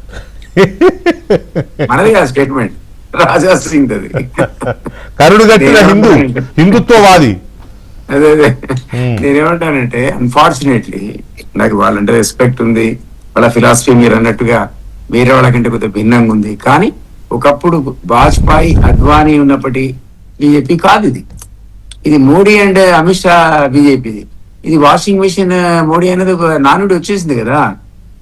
మీరే ఎగ్జాంపుల్ చెప్తారు, ఇప్పుడు అని ఎగ్జాంపుల్ చెప్తారు ఎక్కడ ఏం జరిగిందో, ఎట్లా మార్చారు, ఎక్కడ తీసుకొచ్చారు కొత్త వాళ్ళని. కాబట్టి మార్పు వాళ్ళు కూడా కోరుకుంటున్నారు, కొత్త వాళ్ళు వస్తే తీసుకుంటున్నారు. తెలంగాణలో మిగిలిన రాష్ట్రాల కంటే ఎక్కువ అవసరం ఉంది ఇక్కడ. ఓ రేవంత్ రెడ్డి అవసరమో, హరీష్ రావు అవసరమో, లేదా అట్లాంటి శక్తి ఉన్నటువంటి నాయకులు ఈరోజు బీజేపీ ఖచ్చితంగా అవసరం ఉంది. ఎందుకంటే ఒక పక్క బీఆర్ఎస్ ఖతం అయిపోయింది, కాంగ్రెస్ వచ్చి వీక్ అయిపోయింది. ఆల్టర్నేట్ గా ఖచ్చితంగా రావాల్సిన బీజేపీ రావట్లేదు అన్నది కదా మనం అంటున్నది. ఆ గ్యాప్ లో వాళ్ళు రావట్లేదు, ఎమర్జ్ కావట్లేదు, ఆశించిన రీతిలో వాళ్ళు కన్సాలిడేట్ కావట్లేదు. అన్ఫార్చునేట్ అంటా నేను. వాళ్ళకి అసలు ఖచ్చితంగా ఆల్టర్నేటివ్ బై డిఫాల్ట్ రావాలా, వాళ్ళు రావట్లేదు. దానికి కారణం అన్నది ఒక పెద్ద డిబేట్. అది ఎందుకు జరుగుతుంది, అది ఏమేమి లోపాలు అనేది ఇక మనం శంకర్ గారితో ఇప్పుడు అంటే బాగుండదు. బట్ డెఫినెట్లీ ఆ గ్యాప్ ను ఆశించిన స్థాయిలో బీజేపీ ఫిలప్ చేయట్లేదు అనేది వాస్తవం, ఎవరిని అడిగినా చెప్తారు. సో అది కనుక వాళ్ళు ఓవర్కమ్ అవుతే ఆయన అన్నట్టుగా ఎవరు అవసరం లేదు, వాళ్ళే వస్తారు అధికారంలోకి. ఆ పరిస్థితి లేదు. ఖచ్చితంగా ఇతర పార్టీల నుంచి వాళ్ళకి రావాల్సిందే. ఆ వచ్చేవాళ్ళు ఈ స్థాయిలో ఉన్న వాళ్ళు ఉంటేనే అది అధికారంలోకి వస్తుంది తప్ప తమకున్న శక్తితోనే వాళ్ళు రావాలంటే 8-16 అవుతుండొచ్చు, కానీ వాళ్ళు మాత్రం 50-60 దాకా రారు. ఇక్కడ ఇంకో పాయింట్ కూడా ఉంది హరీష్ రావు గారికి సంబంధించి. పార్టీలో ఇందాక మీరు అన్నట్టుగా ఒక రకమైన అసంతృప్తి, ఇంకో రకమైన ఉక్కపోత. ఇంకొకటి ఏంటంటే కవిత గారు బయటకు వచ్చేసి గుంటనక్క అని రోజు 10 సార్లు అంటుంటే కనీసం ఖండిస్తున్న పాపాన పోయిన వాళ్ళు లేరు పార్టీ వైపు నుంచి. పర్టికులర్గా కేసీఆర్ గారు, కేటీఆర్ గారు ఖండించాలి కదా. గుంటనక్క ఎట్లా అవుతాడు, నువ్వు ఎట్లా అంటున్నావు అని ఖండించాలి. అది ఎవరు ఖండించట్లా. హరీష్ రావు రెస్క్యూకి ఎవరూ రావడంలా.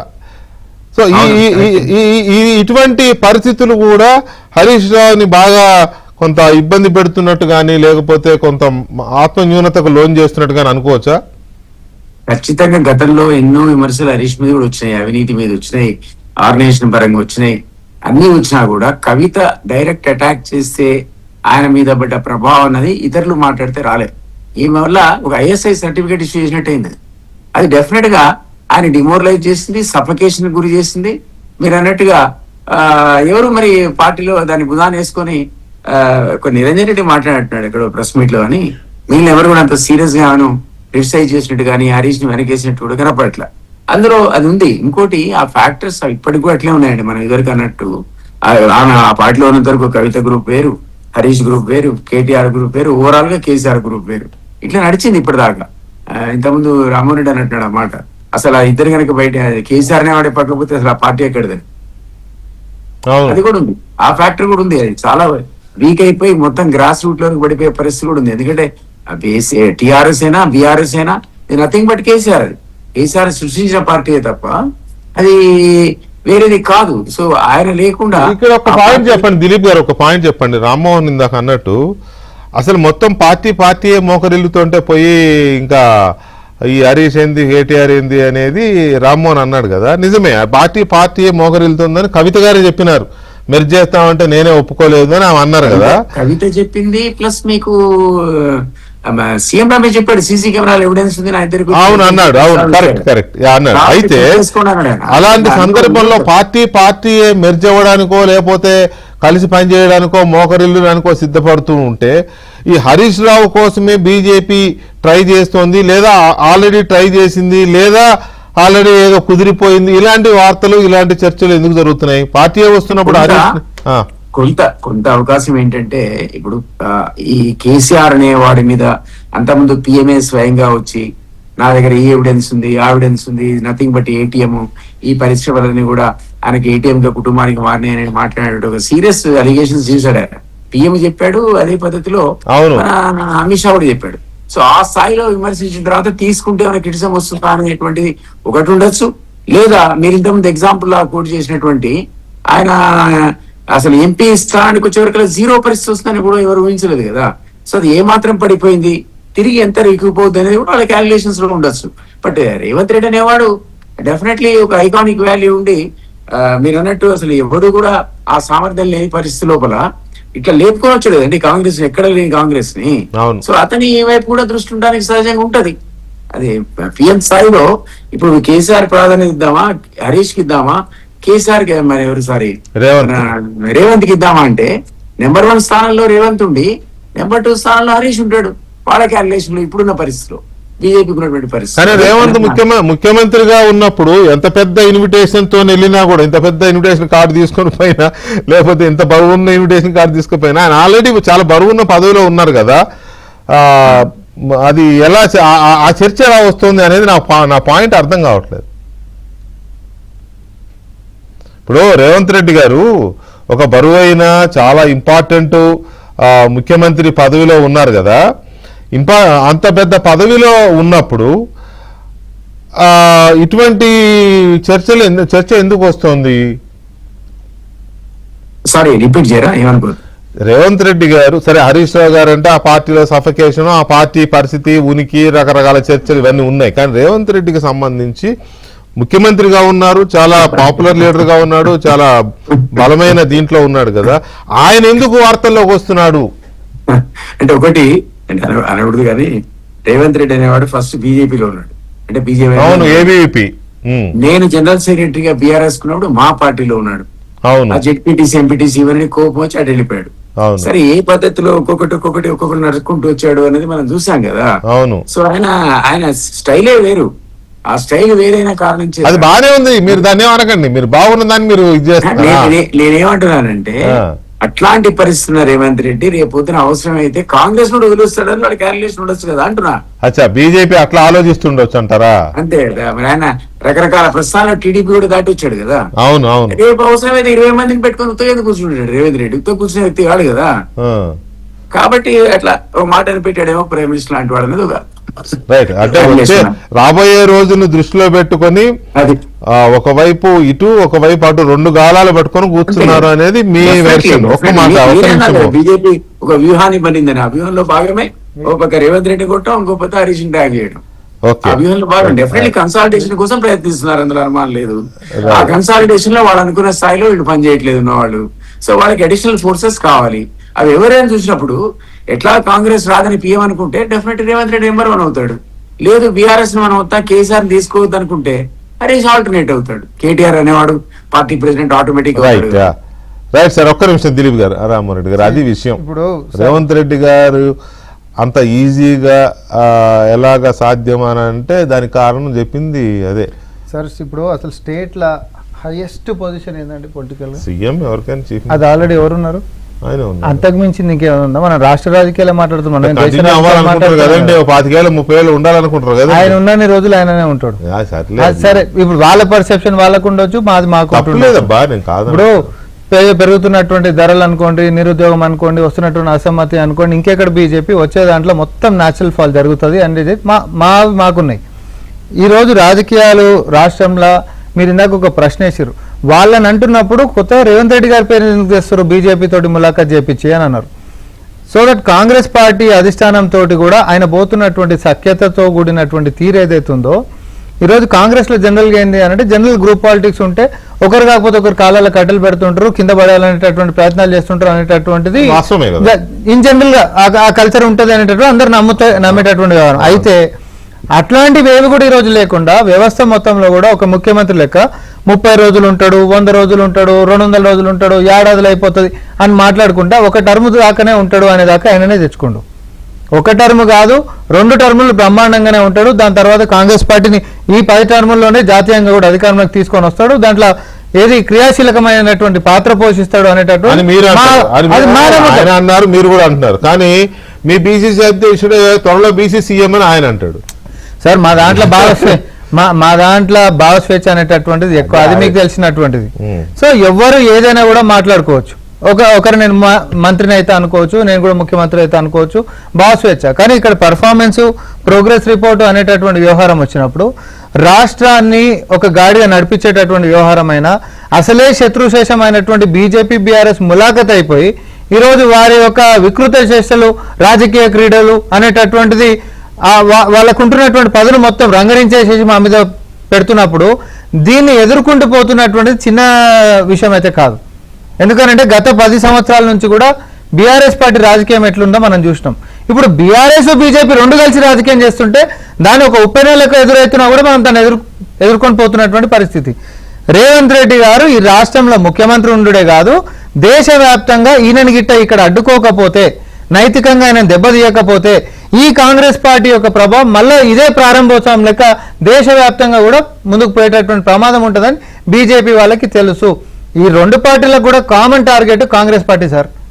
ఆ కాంగ్రెస్ పార్టీ అనేటటువంటిది పోవాలి, దానికోసం ఏదైనా చేద్దాం. ఇక మనం అది రేవంత్ రెడ్డి గారిని కొన్నిసార్లు సొంతలకు దూరం చేయాలి కాబట్టి వ్యూహాత్మకంగా ఈయన మెచ్చుకున్నట్టు చేద్దామా, లేకపోతే ఈయన ఎదురు పడలేకుండా ఉంటున్నప్పుడు ఇంకేదైనా కూడా వ్యూహాలు చేద్దామా.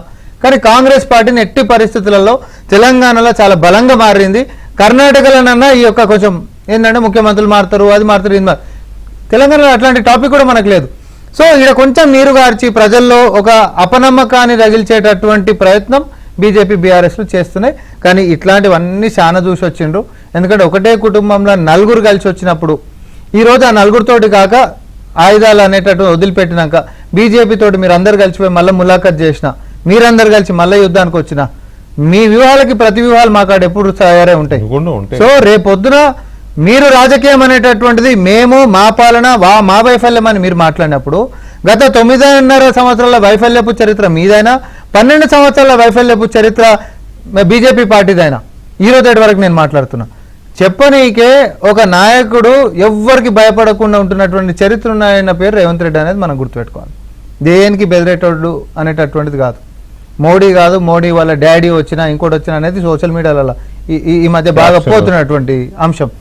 ఏదున్నా రేవంత్ రెడ్డి గారికి భయం అనేటటువంటిది లేదు అనేటటువంటిది అది అందరికీ తెలిసినటువంటిది.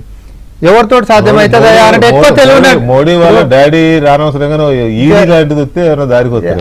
అట్లాంటివి కూడా ఏం లేవు. శంకర్ అని ఒక మాట మాత్రం అన్నాడు, వేరే పార్టీలో అవసరం లే, 10 మంది రేవంత్ రెడ్డిలో సమానంగా మా పార్టీలో 10 మంది హరీష్ రావు లెక్క మా పార్టీలో, 10 మంది హరీష్ రావు లెక్క మీ పార్టీలో ఉండొచ్చు, కానీ 10 మంది రేవంత్ రెడ్డి కాదు. రేవంత్ రెడ్డి గారి దాంట్లో 10% కూడా మీ పార్టీలో లేరు. అందుకని మీ పార్టీ పరిస్థితి గానే ఉంది. మీ ఇద్దరు కలిసి ములాఖత్ అయిపోయి ఎన్నికలలో పోటీ చేసిన 8 సీట్లకు ఒక లైన్ యాడ్ చేస్తారు సార్. ముఖ్యమంత్రి ఆయన ఇందాక ఏమాట అన్నాడు అంటే వేరే పార్టీ నుంచి మాకెందుకు అని అన్నాడు. హిమంత బిశ్వా శర్మ అయినా, షిండే అయినా, లేకపోతే శుభేందు అధికారి అయినా, పేమా ఖండు అయినా, లేకపోతే బీరేన్ సింగ్ అయినా, ఇవన్నీ కూడా కాంగ్రెస్ పార్టీయో లేకపోతే ఇంకో పార్టీలకి ఏం తీసుకొని ముఖ్యమంత్రులు చేసుకున్నటువంటి వ్యవహారాలు. మీరు సొంతంగా సొంత శక్తితో మీరు అంటున్నట్టు క్షేత్రస్థాయిలో బలోపేతం చేసుకొని మీరేదో అంతెందుకు ఇప్పుడున్నటువంటి ఎంపీలలో కొండ విశ్వేశ్వరరెడ్డి గారు ఏ పార్టీకి ఏం తీసుకున్నారు, డికే అరుణ గారిని ఏ పార్టీకి ఏం తీసుకురు, ఈటెల రాజేంద్ర గారిని ఏ పార్టీకి ఏం తీసుకురు. మీరు సొంత శక్తి ఉంది అనేటటువంటి వాదనలు వద్దు. ఎంపీలు సగం మంది వేరే పార్టీకి నుంచి వచ్చిన వాళ్ళే కదా, మాకే మాత్రం అనేటటువంటి డిఫెన్స్ కి బాగుంటుందేమో కానీ రియాలిటీకి బాగుండదు. సో రేవంత్ రెడ్డి గారు అనేటటువంటి వ్యక్తిని ఎదుర్కోవాలనంటే కేవలం వ్యూహం మాత్రమే కాదు, ధైర్యం కూడా ఉండాలి. ఆయన ఒక పెద్ద మొండోడు. నేను చెప్తున్నా కేసీఆర్ అనేట వ్యక్తి మొండోడు అని విన్నాం, ఈయన జగమొండోడు. నేను అది కూడా అంటున్నా. ఈ మొండితనం ఉంటున్నటువంటి వాళ్ళకి ముంగట వెనకాల ఏం కనబడదు. ఒకటి అనుకోండి జయసుడు మాత్రమే వాళ్ళకి లెక్క ఉంటుంది. అందులో ఈ జగమొండి లెక్క రేవంత్ రెడ్డి గారు ఉంటున్నప్పుడు బీజేపీ బీఆర్ఎస్ వ్యూహాలు ఈరోజు రాజకీయం కోసం మాత్రం 4 అడుగులు కిందికి దిగిన రాజకీయ వ్యూహాల వ్యవహారం వచ్చినప్పుడు మాత్రం 4 అడుగులు పైకే ఉంటాడు అనేటటువంటి మాత్రం నేను చాలా రైట్. స్పష్టంగా బీఆర్ఎస్ పార్టీది ముగిసిన శకం అని ఇప్పుడు శంకర్ గారు అన్నారు, పాయల్ శంకర్ గారు. ఇంకా చాలా మంది అంటూ ఉంటారు ఈ మధ్య కాలంలో బాగా వినబడుతున్న మాట ఏంటంటే అది అయిపోయిందని, బీఆర్ఎస్ పార్టీ ముగిసిన శకం అని, ఇట్లా రకరకాల కామెంట్స్ వస్తున్నాయి. అది ముగిసిపోయిన శకమా లేక దాన్ని ముగించేయాలి అనే స్ట్రాటజీలో భాగంగా బీజేపీ వేస్తున్న ఎత్తుగడరా? ఎందుకంటే ప్రాంతీయ పార్టీ ఒక దాన్ని చంపేస్తేనే అక్కడ స్పేస్ని బీజేపీ కైవసం చేసుకునే అవకాశం ఉంటుంది. ఎందుకంటే కాంగ్రెస్ పార్టీ ఆల్రెడీ ఎమర్జ్ అయి ఉంది, బీజేపీ ఎమర్జింగ్ స్టేజ్లో ఉంది. ఇంకా పూర్తి స్థాయిలో ఎమర్జ్ అవ్వాలి అని అంటే దాన్ని చంపేయాలి. ఆ చంపేసే ప్రస్థానంలో భాగంగా ఇది జరుగుతోందా అనేది. తర్వాత రేవంత్ రెడ్డి ఎదుగుతున్న ఒక వోకల్ లీడర్ కాంగ్రెస్ పార్టీలో. నిజానికి కాంగ్రెస్ పార్టీలో ఆ స్థాయిలో ఉన్న వోకల్ లీడర్స్ ఎవరు లేరు ఇప్పుడు. ఇంకా అసలు పార్టీలో లేని దేశవ్యాప్తంగా ఉన్న పార్టీ ఇంక్లూడింగ్ రాహుల్ గాంధీ అంత వాక్చాతుర్యం కానీ లేకపోతే పబ్లిక్ని అట్రాక్ట్ చేసే మాస్ లీడర్ కానీ కదా. ఆయనకి ఫ్యామిలీ పరంగా వచ్చిందే తప్ప వ్యక్తిగతంగా వచ్చింది కాదు. మొన్న పార్లమెంట్లో మహిళా బిల్లు అండ్ డీలిమిటేషన్ బిల్లు ఆగిపోయే క్రమంలో వచ్చిన ప్రతిపక్షం తీసుకొచ్చిన ఫార్ములా అది కరెక్ట్ ఫార్ములానా తప్పుడు ఫార్ములానా పక్కన పెడితే అది రేవంత్ రెడ్డి సృష్టించిన ఫార్ములానే. ఆ ఫార్ములా చుట్టూనే పార్లమెంట్లో చర్చ జరిగింది. సో ఈ క్రమంలో రేవంత్ రెడ్డిని ఎక్కడో చోట ఆపకపోతే ఇది ఇంకా ముదురుతుంది అనే ఒక ఆలోచన కూడా ఉండొచ్చు బీజేపీకి. సో ఈ అంశాలన్నీ ఒక 1 minute ఆఫ్ యూర్స్ సార్. ఇందాక మీరు ఒక మాట అనుకుంటా, రాహుల్ గాంధీ గారు యొక్క ఆలోచన విధానం ఏదైతే ఉందో వోకల్ అన్న, నేను ఆలోచన విధానం అనలేదు, నేను వోకల్ వ్యవహారమైన కాంగ్రెస్. నేను మళ్ళీ క్లారిటీ, ఎందుకంటే రాహుల్ గాంధీ గారు అంటే నాకు కూడా గౌరవమే. ఎందుకంటే ఒక జాతీయ అతిపెద్ద పార్టీకి ఆయన ఇప్పుడు చాలా కీలకమైన లీడరు, భవిష్యత్తులో కాబోయే ప్రధానమంత్రి అనే హోప్స్ మీలాంటి వాళ్ళకు ఉండొచ్చు కూడా. నేను చాలా క్లియర్గా మళ్ళీ చెప్తున్నా, నీకున్న అపోహ కానీ మీ వాళ్ళు ఎవరికన్నా రాహుల్ గాంధీ గారి అభిమానులు కానీ అపోహలు ఉంటే చెప్తున్నా. నేను అన్నది ఏంటి క్లియర్గా అంటే, కాంగ్రెస్ పార్టీలో దేశవ్యాప్తంగా ఉన్న ఆ పార్టీలో వోకల్ లీడర్స్ లేరు, మంచి వాక్చాతుర్యం ఉన్న లీడర్ ఇంక్లూడింగ్ రాహుల్ గాంధీ అంత వాక్చాతుర్యం ఉన్న లీడర్స్ లేరు అని నేను. అంతేనా శంకర్ గారు? అంతే అంతే అంతే అంతేనా దిలీప్ గారు? రేవంత్ రెడ్డి గారు ఇప్పుడు చెప్పుకుంటే థ్యాంక్ యూ. కానీ రేవంత్ రెడ్డి గారి యొక్క నాయకత్వము, మా యొక్క ఈ రోజు అందరి పోరాటం కూడా రేపొద్దున భవిష్యత్తులో రాహుల్ గాంధీ గారిని ప్రధానమంత్రిని చేయాలని చెప్పి, వారి కుటుంబము తరతరాలకి దేశం కోసం ఎవరైతే ఎవరు పాపం చచ్చిపోకుండా కూడా దేశాన్ని, దేశ సార్వభౌమత్వాన్ని ఎట్లయితే బతికించుకుంటూ వచ్చారో అదే రక్తంతో అదే నాయకత్వంతో రాహుల్ గాంధీ గారు ఈరోజు శాంతియుతంగానే, ఏడ కూడా హింస కాకుండా శాంతియుతంగా ఓపికగా వీళ్ళెంత చేస్తున్నారో ప్రజల్లో చైతన్యం తీసుకొని రావాలనేటటువంటి విషయాలనే పోతురు. వాళ్ళకి కలయికగా ఈరోజు ఒక పెద్ద ఆయుధంగా రేవంత్ రెడ్డి గారు మళ్ళడం, రేపొద్దున ఈ ఆయుధము కాంగ్రెస్ పార్టీని అధికారంలోకి తీసుకొని వచ్చేటటువంటి దాంట్లో అతి క్రియాశీలక పాత్ర పోషిస్తుంది అనేటటువంటి దాంట్లో అనుమానమే లేదు. ఎప్పటికైనా రాహుల్ గాంధీ గారిని ప్రధానమంత్రి లెక్క చూస్తాం కాదు చేసుకుంటాం అనేటటువంటి రేవంత్ రెడ్డి గారు ఓతే ఏదైతుందో అది దాంట్లో చెప్పండి దిలీప్ అన్న. ఉన్నదే 3 చోట్ల అధికారులు ఉన్నప్పుడు దేశం అంతా వచ్చేస్తామని మీలాంటి ఇంటెలెక్చువల్ కూడా మాట్లాడితే ఎట్లా? ఎంత కష్టం అది. అంటే ఆ మాటకు వస్తే బీజేపీ 2 స్థానాల నుంచి మరి ఎంత టైం పట్టింది? టైం పట్టింది, పట్టలేదని కాదు. కానీ ఆనాడు బీజేపీ ఉన్న పరిస్థితి ఇప్పుడు కాంగ్రెస్ ఉన్న పరిస్థితి తేడా ఉంది కదా. అప్పుడు సాంకేతికత వెంకటకృష్ణ గారు చెప్పండి శంకర్ గారు. బీజేపీ 2 పార్లమెంట్ల నుంచి ఈ స్థాయి దాకా వచ్చింటే మేము పెరుగుతూ వస్తున్నాం. కాంగ్రెస్ ఆల్రెడీ 400 లేదన్నా, మళ్ళీ తగ్గుకుంటే కూడా మొదలైంది కదా. మొన్న 400 పోతామన్న వాళ్ళు ఈ రోజు ఇంకో పార్టీ మీద ఆధారపడ్డారు. Absolute majority. రామ్మోహన్ గారు నేను ఏమంటే, ఇప్పుడు రేవంత్ రెడ్డి గారి మీద మీకున్నటువంటి అభిమానం కానీ, రాహుల్ గాంధీ గారి నాయకత్వం మీద ఉన్నటువంటి మీకు నమ్మకం కానీ మంచిది. ఆ పార్టీ నేతగా మీకు ఉండాల్సింది.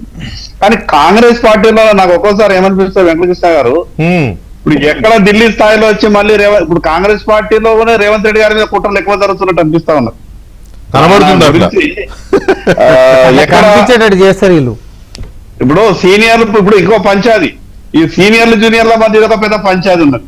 ఇలా పంచాలన్నీ కూడా ఇప్పుడు రాహుల్ గాంధీ గారిని ప్రధానమంత్రి చేయడానికి రేవంత్ రెడ్డి గారు ఉన్నారని ఒక పక్క మాట్లాడితే, మిగతా వాళ్ళు ఏం మాట్లాడుతున్నారంటే ఎక్కడ ఢిల్లీకి వెళ్ళి మళ్ళీ అక్కడ ఇక్కడ తెలంగాణ రాష్ట్రంలో పిసిసి అధ్యక్షుడు అయినట్టు మా అక్కడ ఆల్ ఇండియా కాంగ్రెస్ పార్టీ కూడా నేను అధ్యక్షుడు అయితే అంటాడేమో.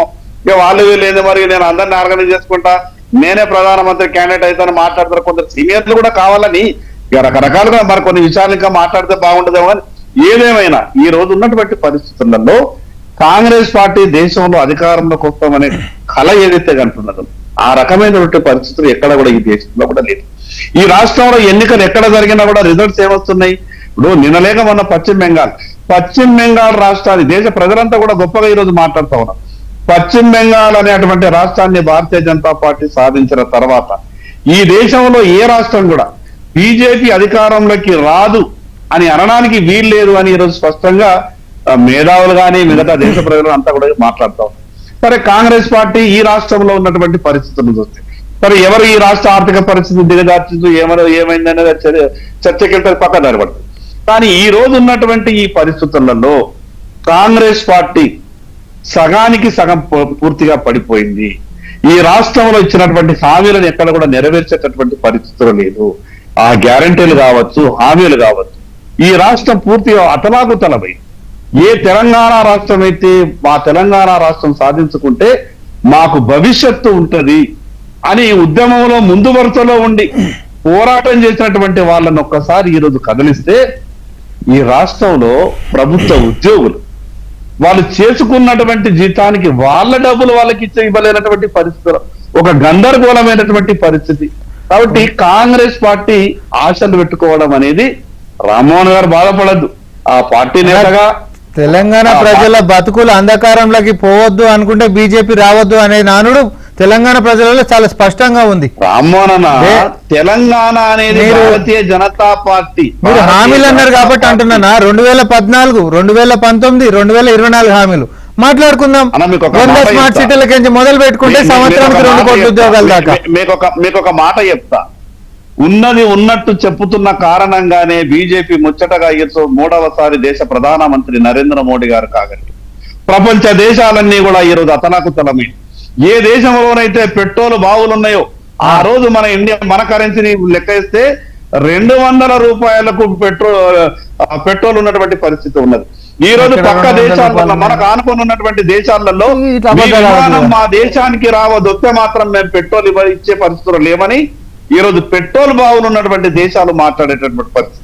ఇంత యుద్ధ వాతావరణంలో ఈ దేశం ఇంత గొప్పగా ప్రయాణం చేయగలుగుతున్నదంటే ఏం చేస్తలే మోకరిల్లింది. అమెరికా అధ్యక్షుడు ట్రంప్ దగ్గర మోకరిల్లి కన్నా అంతకుమించి వేరే లేదు. దేశ సార్వభౌమత్వాన్ని ఇప్పుడు మరీ అంత దీంట్లోకి వెళ్లాల్సిన అవసరం లేదు. కానీ శంకర్ గారు, నా పాయింట్ అంటే మనం ఈ డిబేట్ కి కన్ఫైన్ అవుదాం. ఈ డిబేట్ లో సరే ఇప్పుడు వరకు మేమిద్దరి మధ్య జరిగిన ఇది పక్కన పెడితే మీరు ఇందాక ఒక మాట అన్నారు, బీఆర్ఎస్ అనేది ఇక ముగిసిన శకం అని ఒక మాట. ఈ మధ్య కాలంలో రిపీటెడ్ గా బీజేపీ కాంగ్రెస్ పార్టీలు బీఆర్ఎస్ మీద కూడబలుకొని చేస్తున్న దాడి ఇది. బీఆర్ఎస్ అని ముగిసిన శకం అని అటు బీజేపీ అంటోంది, ఇటు కాంగ్రెస్ అంటోంది. సో ముగిసిన శకమా లేదా దాన్ని ముగించాలనే ప్రయత్నాల్లో భాగంగా ఇప్పటి వరకు ఏవైతే నేను చర్చ తీసుకున్నానో హరీష్, రేవంత్, లేదా ఇంకోటి అని ముగించాలనే చేస్తున్న ప్రయత్నమా? అంటే ఈ దేశంలో చాలా రాజకీయ పార్టీలు బీఆర్ఎస్ ఏ రకంగానైతే నిర్వీర్యం అవుతున్నదో ఆ రకంగానే ఈ దేశంలో చాలా పార్టీలు నిర్వీర్యమే. ఒకరోజు అస్సాంలో ఏజీపీ అస్సాం గణపరుచుతుండే చాలా పార్టీలు ఈ దేశంలో. దిలీప్ అన్న డిబేట్ లో ఉన్నాడు కాబట్టి చాలా గొప్పగా చెప్పగలుగుతాడు ఇటువంటి విషయం మీద. ఇప్పుడు ఈ దేశంలో ఏ రకంగానైతే చాలా పార్టీలు నిర్వీర్యమైనయో ఆ స్థాయిలోనే ఈరోజు టిఆర్ఎస్ అనే పార్టీ ఉంది. టిఆర్ఎస్ అనే పార్టీ 2014 సరే ఆ రోజు ఉద్యమ సమయంలో అందరు కూడా కలిసి వచ్చి ఉద్యమం మొదలెట్టి తెలంగాణ రాష్ట్రాన్ని సాధించుకుంటాం, దాని తర్వాత విషయాలు వేరైన ఆ రకంగా రకరకాల కారణాలతో బీఆర్ఎస్ పార్టీ కలిసి వచ్చిండొచ్చు. కానీ ఈ రోజు తెలంగాణ రాష్ట్రం సాధించుకున్న తర్వాత ఈ రాష్ట్రం ఈ స్థితికి రావడానికి, ఈ రాష్ట్ర ఆర్థిక పరిస్థితి ఇంత దిగజారపోవడానికి ప్రధానమైనటువంటి కారణం బీఆర్ఎస్ పార్టీ.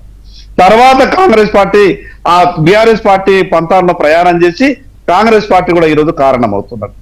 ఏ తెలంగాణ రాష్ట్రం అయితే తెలంగాణ రాష్ట్రం రాకముందు ఈ రాష్ట్రంలో గొప్పగా ఉండేది, తెలంగాణ రాష్ట్రం వచ్చిన తర్వాత కొన్ని విషయాలు చెప్పాలంటే వెంకటకృష్ణ గారు బాధ అనిపిస్తుంది. దిలీప్ ఉన్న పక్కనే ఉన్నాడు. ఈ రోజు బీసీ కార్పొరేషన్ బీసీలకు ఎస్సీలకు ఎస్టీలకు ఈ తెలంగాణ రాష్ట్రం వచ్చిన తర్వాత ఎంత నిర్లక్ష్యానికి గురైనమో ఉమ్మడి ఆంధ్రప్రదేశ్ రాష్ట్రంలో కూడా ఆ రకమైనటువంటి పరిస్థితులు లేకుండా మరి ఇంత ఈ రకంగా ఇబ్బంది పెట్టినటువంటి ఈ రెండు రాజకీయ పార్టీలకు తెలంగాణ రాష్ట్రంలో ఎక్కడ కూడా భవిష్యత్తులో అవకాశం లేదు. బీఆర్ఎస్ పార్టీకి అవకాశం లేదు, కాంగ్రెస్ పార్టీకి కూడా భవిష్యత్తులో అవకాశం లేదు. సరే, చర్చ మీరు అన్నట్టు పక్కదారి, మనం ఈ రోజు అనుకున్న చర్చ వేరు, నేను మాట్లాడుతున్నది వేరు అని మీరు అనుకోవచ్చు. కానీ నిజంగా నేను ఒక మొట్టమొదటిసారి గెలిచినటువంటి శాసనసభ్యునిగా శాసనసభలో నేను అడుగుపెట్టిన తర్వాత చాలా గొప్పగా నేను ఆశించిన. అసలు తెలంగాణ రాష్ట్ర ఆర్థిక పరిస్థితి, రాష్ట్ర అడ్మినిస్ట్రేషన్ ఇదంతా చూసిన తర్వాత విపరీతమైనటువంటి బాధ అనిపిస్తున్నది. నేను సర్పంచ్ స్థాయి నుంచి ఈ రోజు ఎమ్మెల్యేకి వచ్చినటువంటి వ్యక్తిని. నేను సర్పంచ్ గా పనిచేసిన, ఎంపీటీసీగా, జడ్పీటీసీగా నేను అనేక రకాలుగా 32 సంవత్సరాలుగా నేను రాజకీయాలలో క్షేత్రస్థాయిలో ఉన్నా. ఈ రోజు తెలంగాణ వచ్చిన తర్వాత ఈ రకమైనటువంటి పరిస్థితి వస్తాయని ఎవరు కూడా ఊహించలేదు. నిజంగా కూడా బీఆర్ఎస్, కాంగ్రెస్ ఈ రెండు రాజకీయ పార్టీలే తెలంగాణ ఈ స్థితిలో ఉండడానికి కారణం. అందుకే భవిష్యత్తు ఖచ్చితంగా తెలంగాణ ప్రజలంతా కూడా అంటే ఇక్కడ పాయింట్ ఏంటంటే శంకర్ గారు, ఇప్పుడు ప్రతిపక్షం అనేది మస్ట్ గా ఉంటది. కాంగ్రెస్ అధికారంలో ఉంటే బీజేపీ, బీఆర్ఎస్ లాంటి పార్టీలు, కమ్యూనిస్ట్ పార్టీలు అవే ఉంటూనే ఉంటాయి, లేకుండా ఉండవు. అలాగే ఒకవేళ మీరు కోరుకున్నట్టుగానే వచ్చే ఎన్నికల్లో బీజేపీ అధికారంలోకి వస్తే ప్రతిపక్షం ఉంటుంది. కానీ మీరేమంటున్నారు, బీఆర్ఎస్ ముగిసిన శకం అంటున్నారు, అంటే కాంగ్రెస్ ఉంటుంది. ఎవరో ప్రతిపక్షం అయితే ఉంటది కదా, ఎవరు ఉంటారు? మీరు బీఆర్ఎస్ అనేది ముగిసిన శకం అని అన్నప్పుడు ప్రతిపక్షంగా మరి ఎవరో ఒకరైతే ఉంటారు కదా, ఎవరు లేవడం మీరు మాత్రమే నియంతలాగా. ఆ రెండు పార్టీలు కూడా బలహీనమైనటువంటి ప్రతిపక్షంగా మాత్రమే ఉండేటటువంటి అవకాశం ఉన్నది. ఇప్పుడు వాస్తవంగా వెంకటకృష్ణ గారు ఒక మాట మాట్లాడితే చాలా సందర్భాల్లో కాంగ్రెస్ పార్టీ నాయకులు మాట్లాడతారు, బీఆర్ఎస్, బీజేపీ వాళ్ళు కలిసి కుట్ర చేస్తారు. ఈ రోజు నిజంగా ఏమైంది అసలు? ఈ రాష్ట్ర కాంగ్రెస్ పార్టీ అధ్యక్షునిగా రేవంత్ రెడ్డి గారు మాట్లాడినటువంటి మాటలకు, తర్వాత రాష్ట్ర ముఖ్యమంత్రిగా మాట్లాడుతున్నటువంటి మాటలకు ఎక్కడ ఇది ఉంది? ఎందుకు బీఆర్ఎస్ పార్టీ మీద చర్యలు లేవు?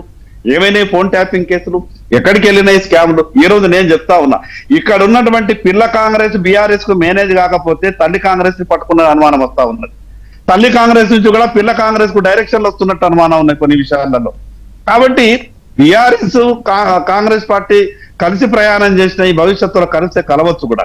కానీ ఈ రోజు ఎదిగేటటువంటి అవకాశం ఉన్నటువంటి భారతీయ జనతా పార్టీ ఎక్కడ కూడా బీఆర్ఎస్ తో లారుచి వ్యవహారాలు చేయాల్సినటువంటి అవసరం లేదు.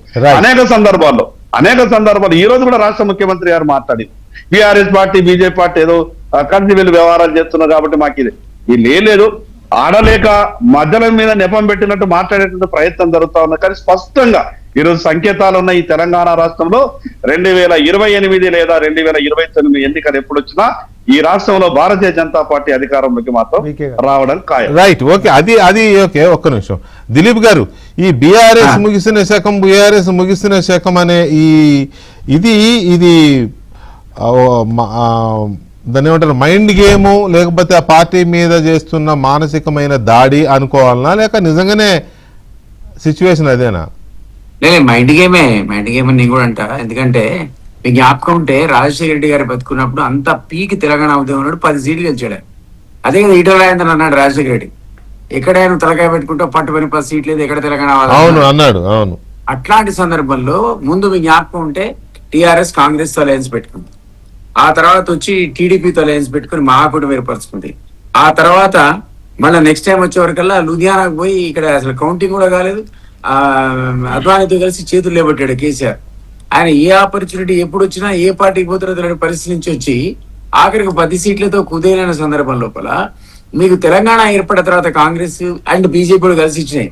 మన అందరికి తెలియని విషయం కాదు, సారీ. కాంగ్రెస్ ఏమో అనుకుంది కాబట్టి ఇచ్చింది, బిల్లు పాస్ అయింది. సుష్మా స్వరాజ్ ఆ నాగ్పూర్ లో ఆర్ఎస్ఎస్ ఒప్పుకుంది కాబట్టి రాజ్యసభలో పాస్ అయింది. లేకపోతే అసలు ఆ బిల్లు విదిన్ 3 days లో 2 సభల్లో పాస్ అయ్యే సమస్య లేదు. 2 పార్టీలు కూడా ఆ రోజు అనుకున్నట్టు వల్ల తెలంగాణ వచ్చింది. అప్పుడు కేసీఆర్ ఎవరితో పెట్టుకోలే, అటు ఇంతమందితో అలయన్స్ పోయిన ఆయన ఇంట్లో పడుకొని ఫామ్ హౌస్ నుంచి తిరిగితే ఒక్కడే తిరిగాడు హెలికాప్టర్ వేసుకొని, 63 సీట్లతో ఒక్కడే అధికారంలోకి వచ్చాడు.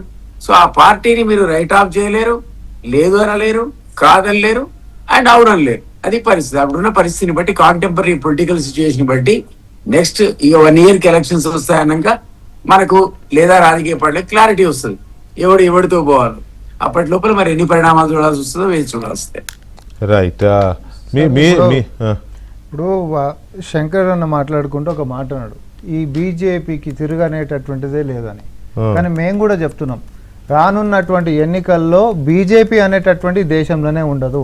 ఈ రోజు ఉంటున్నటువంటి సాంకేతిక పరిజ్ఞానంతో, ఏ సాంకేతిక పరిజ్ఞానంతో 2014లో ఒక నెల రోజుల ముంగట ఎవరికి తెలియనటువంటి నరేంద్ర మోడీ గారు ప్రధానమంత్రి లెక్క అయిండో, ఈరోజు ప్రపంచమంతా చైతన్యం అయిపోయి ఈరోజు నిన్నాక మొన్న ఏదో సోషల్ మీడియాలో వర్చువల్గా వచ్చినటువంటి పార్టీలో కూడా ఆ వస్తున్నటువంటి అసమ్మతి అనేటటువంటి సంకేతాలను దృష్టిలోకి తీసుకుంటే వీళ్ళు 2014లో 282 సీట్లు కదా సార్, తర్వాత 2019లో 302 సీట్లు గెలిచారు, తర్వాత మొన్న 240 సీట్లకు పడ్డారు. అంటే మీ యొక్క గ్రాఫ్ పెరుగుతుంది అనేది మీ బీజేపీ మ్యాథ్స్ లో మాత్రమే ఉంది తప్ప 1+1 అంటే 2 అనేటటువంటి వాళ్ళకి మొత్తం ఈరోజు బీజేపీ గ్రాఫ్ పడుతుందనే చాలా స్పష్టంగా కనిపిస్తుంది. ఒకప్పుడు మేము మాత్రమే గెలుస్తున్నాం అనేటటువంటిది మీరు ఇతర పార్టీల మీద ఆధారపడేటటువంటి పరిస్థితికి మీరు వచ్చిండ్రు. రానున్నటువంటి కాలంలో ఇతర పార్టీలు కూడా మిమ్మల్ని కాపాడలేనటువంటి పరిస్థితికి బీజేపీ దేశవ్యాప్తంగా దిగజారిపోతుంది. దానికి సంకేతాలుగా మీరు ఈరోజు మాకు తిరుగులేదు అనేటటువంటి ఒక ధోరణితో ఏవైతే ధరలు పెంచేటటువంటిదైనా, నిరుద్యోగాన్ని పెంచేటటువంటిదైనా, అవినీతికి పాల్పడుతున్నటువంటిదైనా, స్విస్ బ్యాంకులో మూటలు చదువుతున్నటువంటిదైనా, అన్ని అంశాల్లో కూడా ఏ హామీలు ఇచ్చి 2014లో అధికారంలోకి వచ్చినటువంటి బీజేపీ ఒక్క హామీని నెరవేర్చకపోగా కేవలం మత రాజకీయాలు చేసుకుంటూ కాలయాపన చేసిందే తప్ప దేశ నిర్మాణంలో ఈ యొక్క కాంట్రిబ్యూషన్ శూన్యమైనటువంటి సంగతి ప్రజలకు ఈరోజు తెలిసింది. వివేకమైనటువంటి దేశ ప్రజలు రేపొద్దున బీజేపీకి ఎట్లాంటి గుణపాఠం చెప్పాలో అట్లా పెడతారు. మీ పార్టీ వ్యూహం మీకు, మా పార్టీ వ్యూహం మాకు. కానీ రాష్ట్రంలో మీరు పిల్ల కాంగ్రెస్, తల్లి కాంగ్రెస్ అని చెప్పి మాట్లాడినరు. అవును, తెలంగాణ అనేటటువంటి ఒక రాష్ట్రాన్ని తల్లి కాంగ్రెస్ బిడ్డని ఇచ్చింది, జన్మనిచ్చింది. కానీ ఆ జన్మనిచ్చినటువంటి దాన్ని మీ తప్పుపడుతూ పార్లమెంట్లో ఇదే ప్రధానమంత్రి గారు కన్న తల్లిని ఏది చంపేసేసి పిల్లనిచ్చిరని చెప్పి అవమానకరంగా మాట్లాడినరు. ఈ రోజు ఒక బెటర్ ఎక్స్టెన్షన్ అంటే అనుమతులు ఇవ్వలేనటువంటి పరిస్థితి ఈ రోజు బీజేపీ ఉంది. విచారణ గురించి మాట్లాడినరు. కాళేశ్వరం వ్యవహారమైన ఫార్ములా ఈ వ్యవహారమైన లేకపోతే గొర్రెల కుంభకోణం వ్యవహారమైన ప్రతి దాంట్లో మోడీ గారు ఒక్క మాట, ఇవి రోజు చేసుకునే విమర్శల దాడే, అందులో నిజాలు, వాస్తవాలు, అవాస్తవాలు, ఇది రోజు చేసుకునేది. ఇక్కడ పాయింట్ ఏంటి, బీజేపీ చేస్తున్న ఆపరేషన్ తెలంగాణలో హరీష్ రావు, రేవంత్ రెడ్డిలు ఎందుకు హాట్ టాపిక్స్ అవుతున్నారు అనేదే మన చర్చ. మన చర్చలో కంక్లూజన్ అయితే వచ్చింది. బీజేపీ సరే, శంకర్ గారు పైకి మాకు అవసరం లేదు, మా దగ్గర 10 మంది హరీష్లో 10 మంది రేవంతులు ఉన్నారు అని అన్నప్పటికీ నువ్వు వస్తానంటే నేను వద్దంటాను అన్నట్టే ఉంటుంది వ్యవహారం. వస్తామంటే వద్దంటరా. అలాగే రాజకీయాల్లో వస్తామనే దాకా కూడా ఆగరు, లాక్కొచ్చే కార్యక్రమాలు కూడా ఉంటాయి. బహిష్కారకు లాక్ రావడం కూడా జరుగుతూ ఉంటుంది కదా. సో అందులో భాగంగా ఈ చర్చలన్నీ వస్తున్నాయి.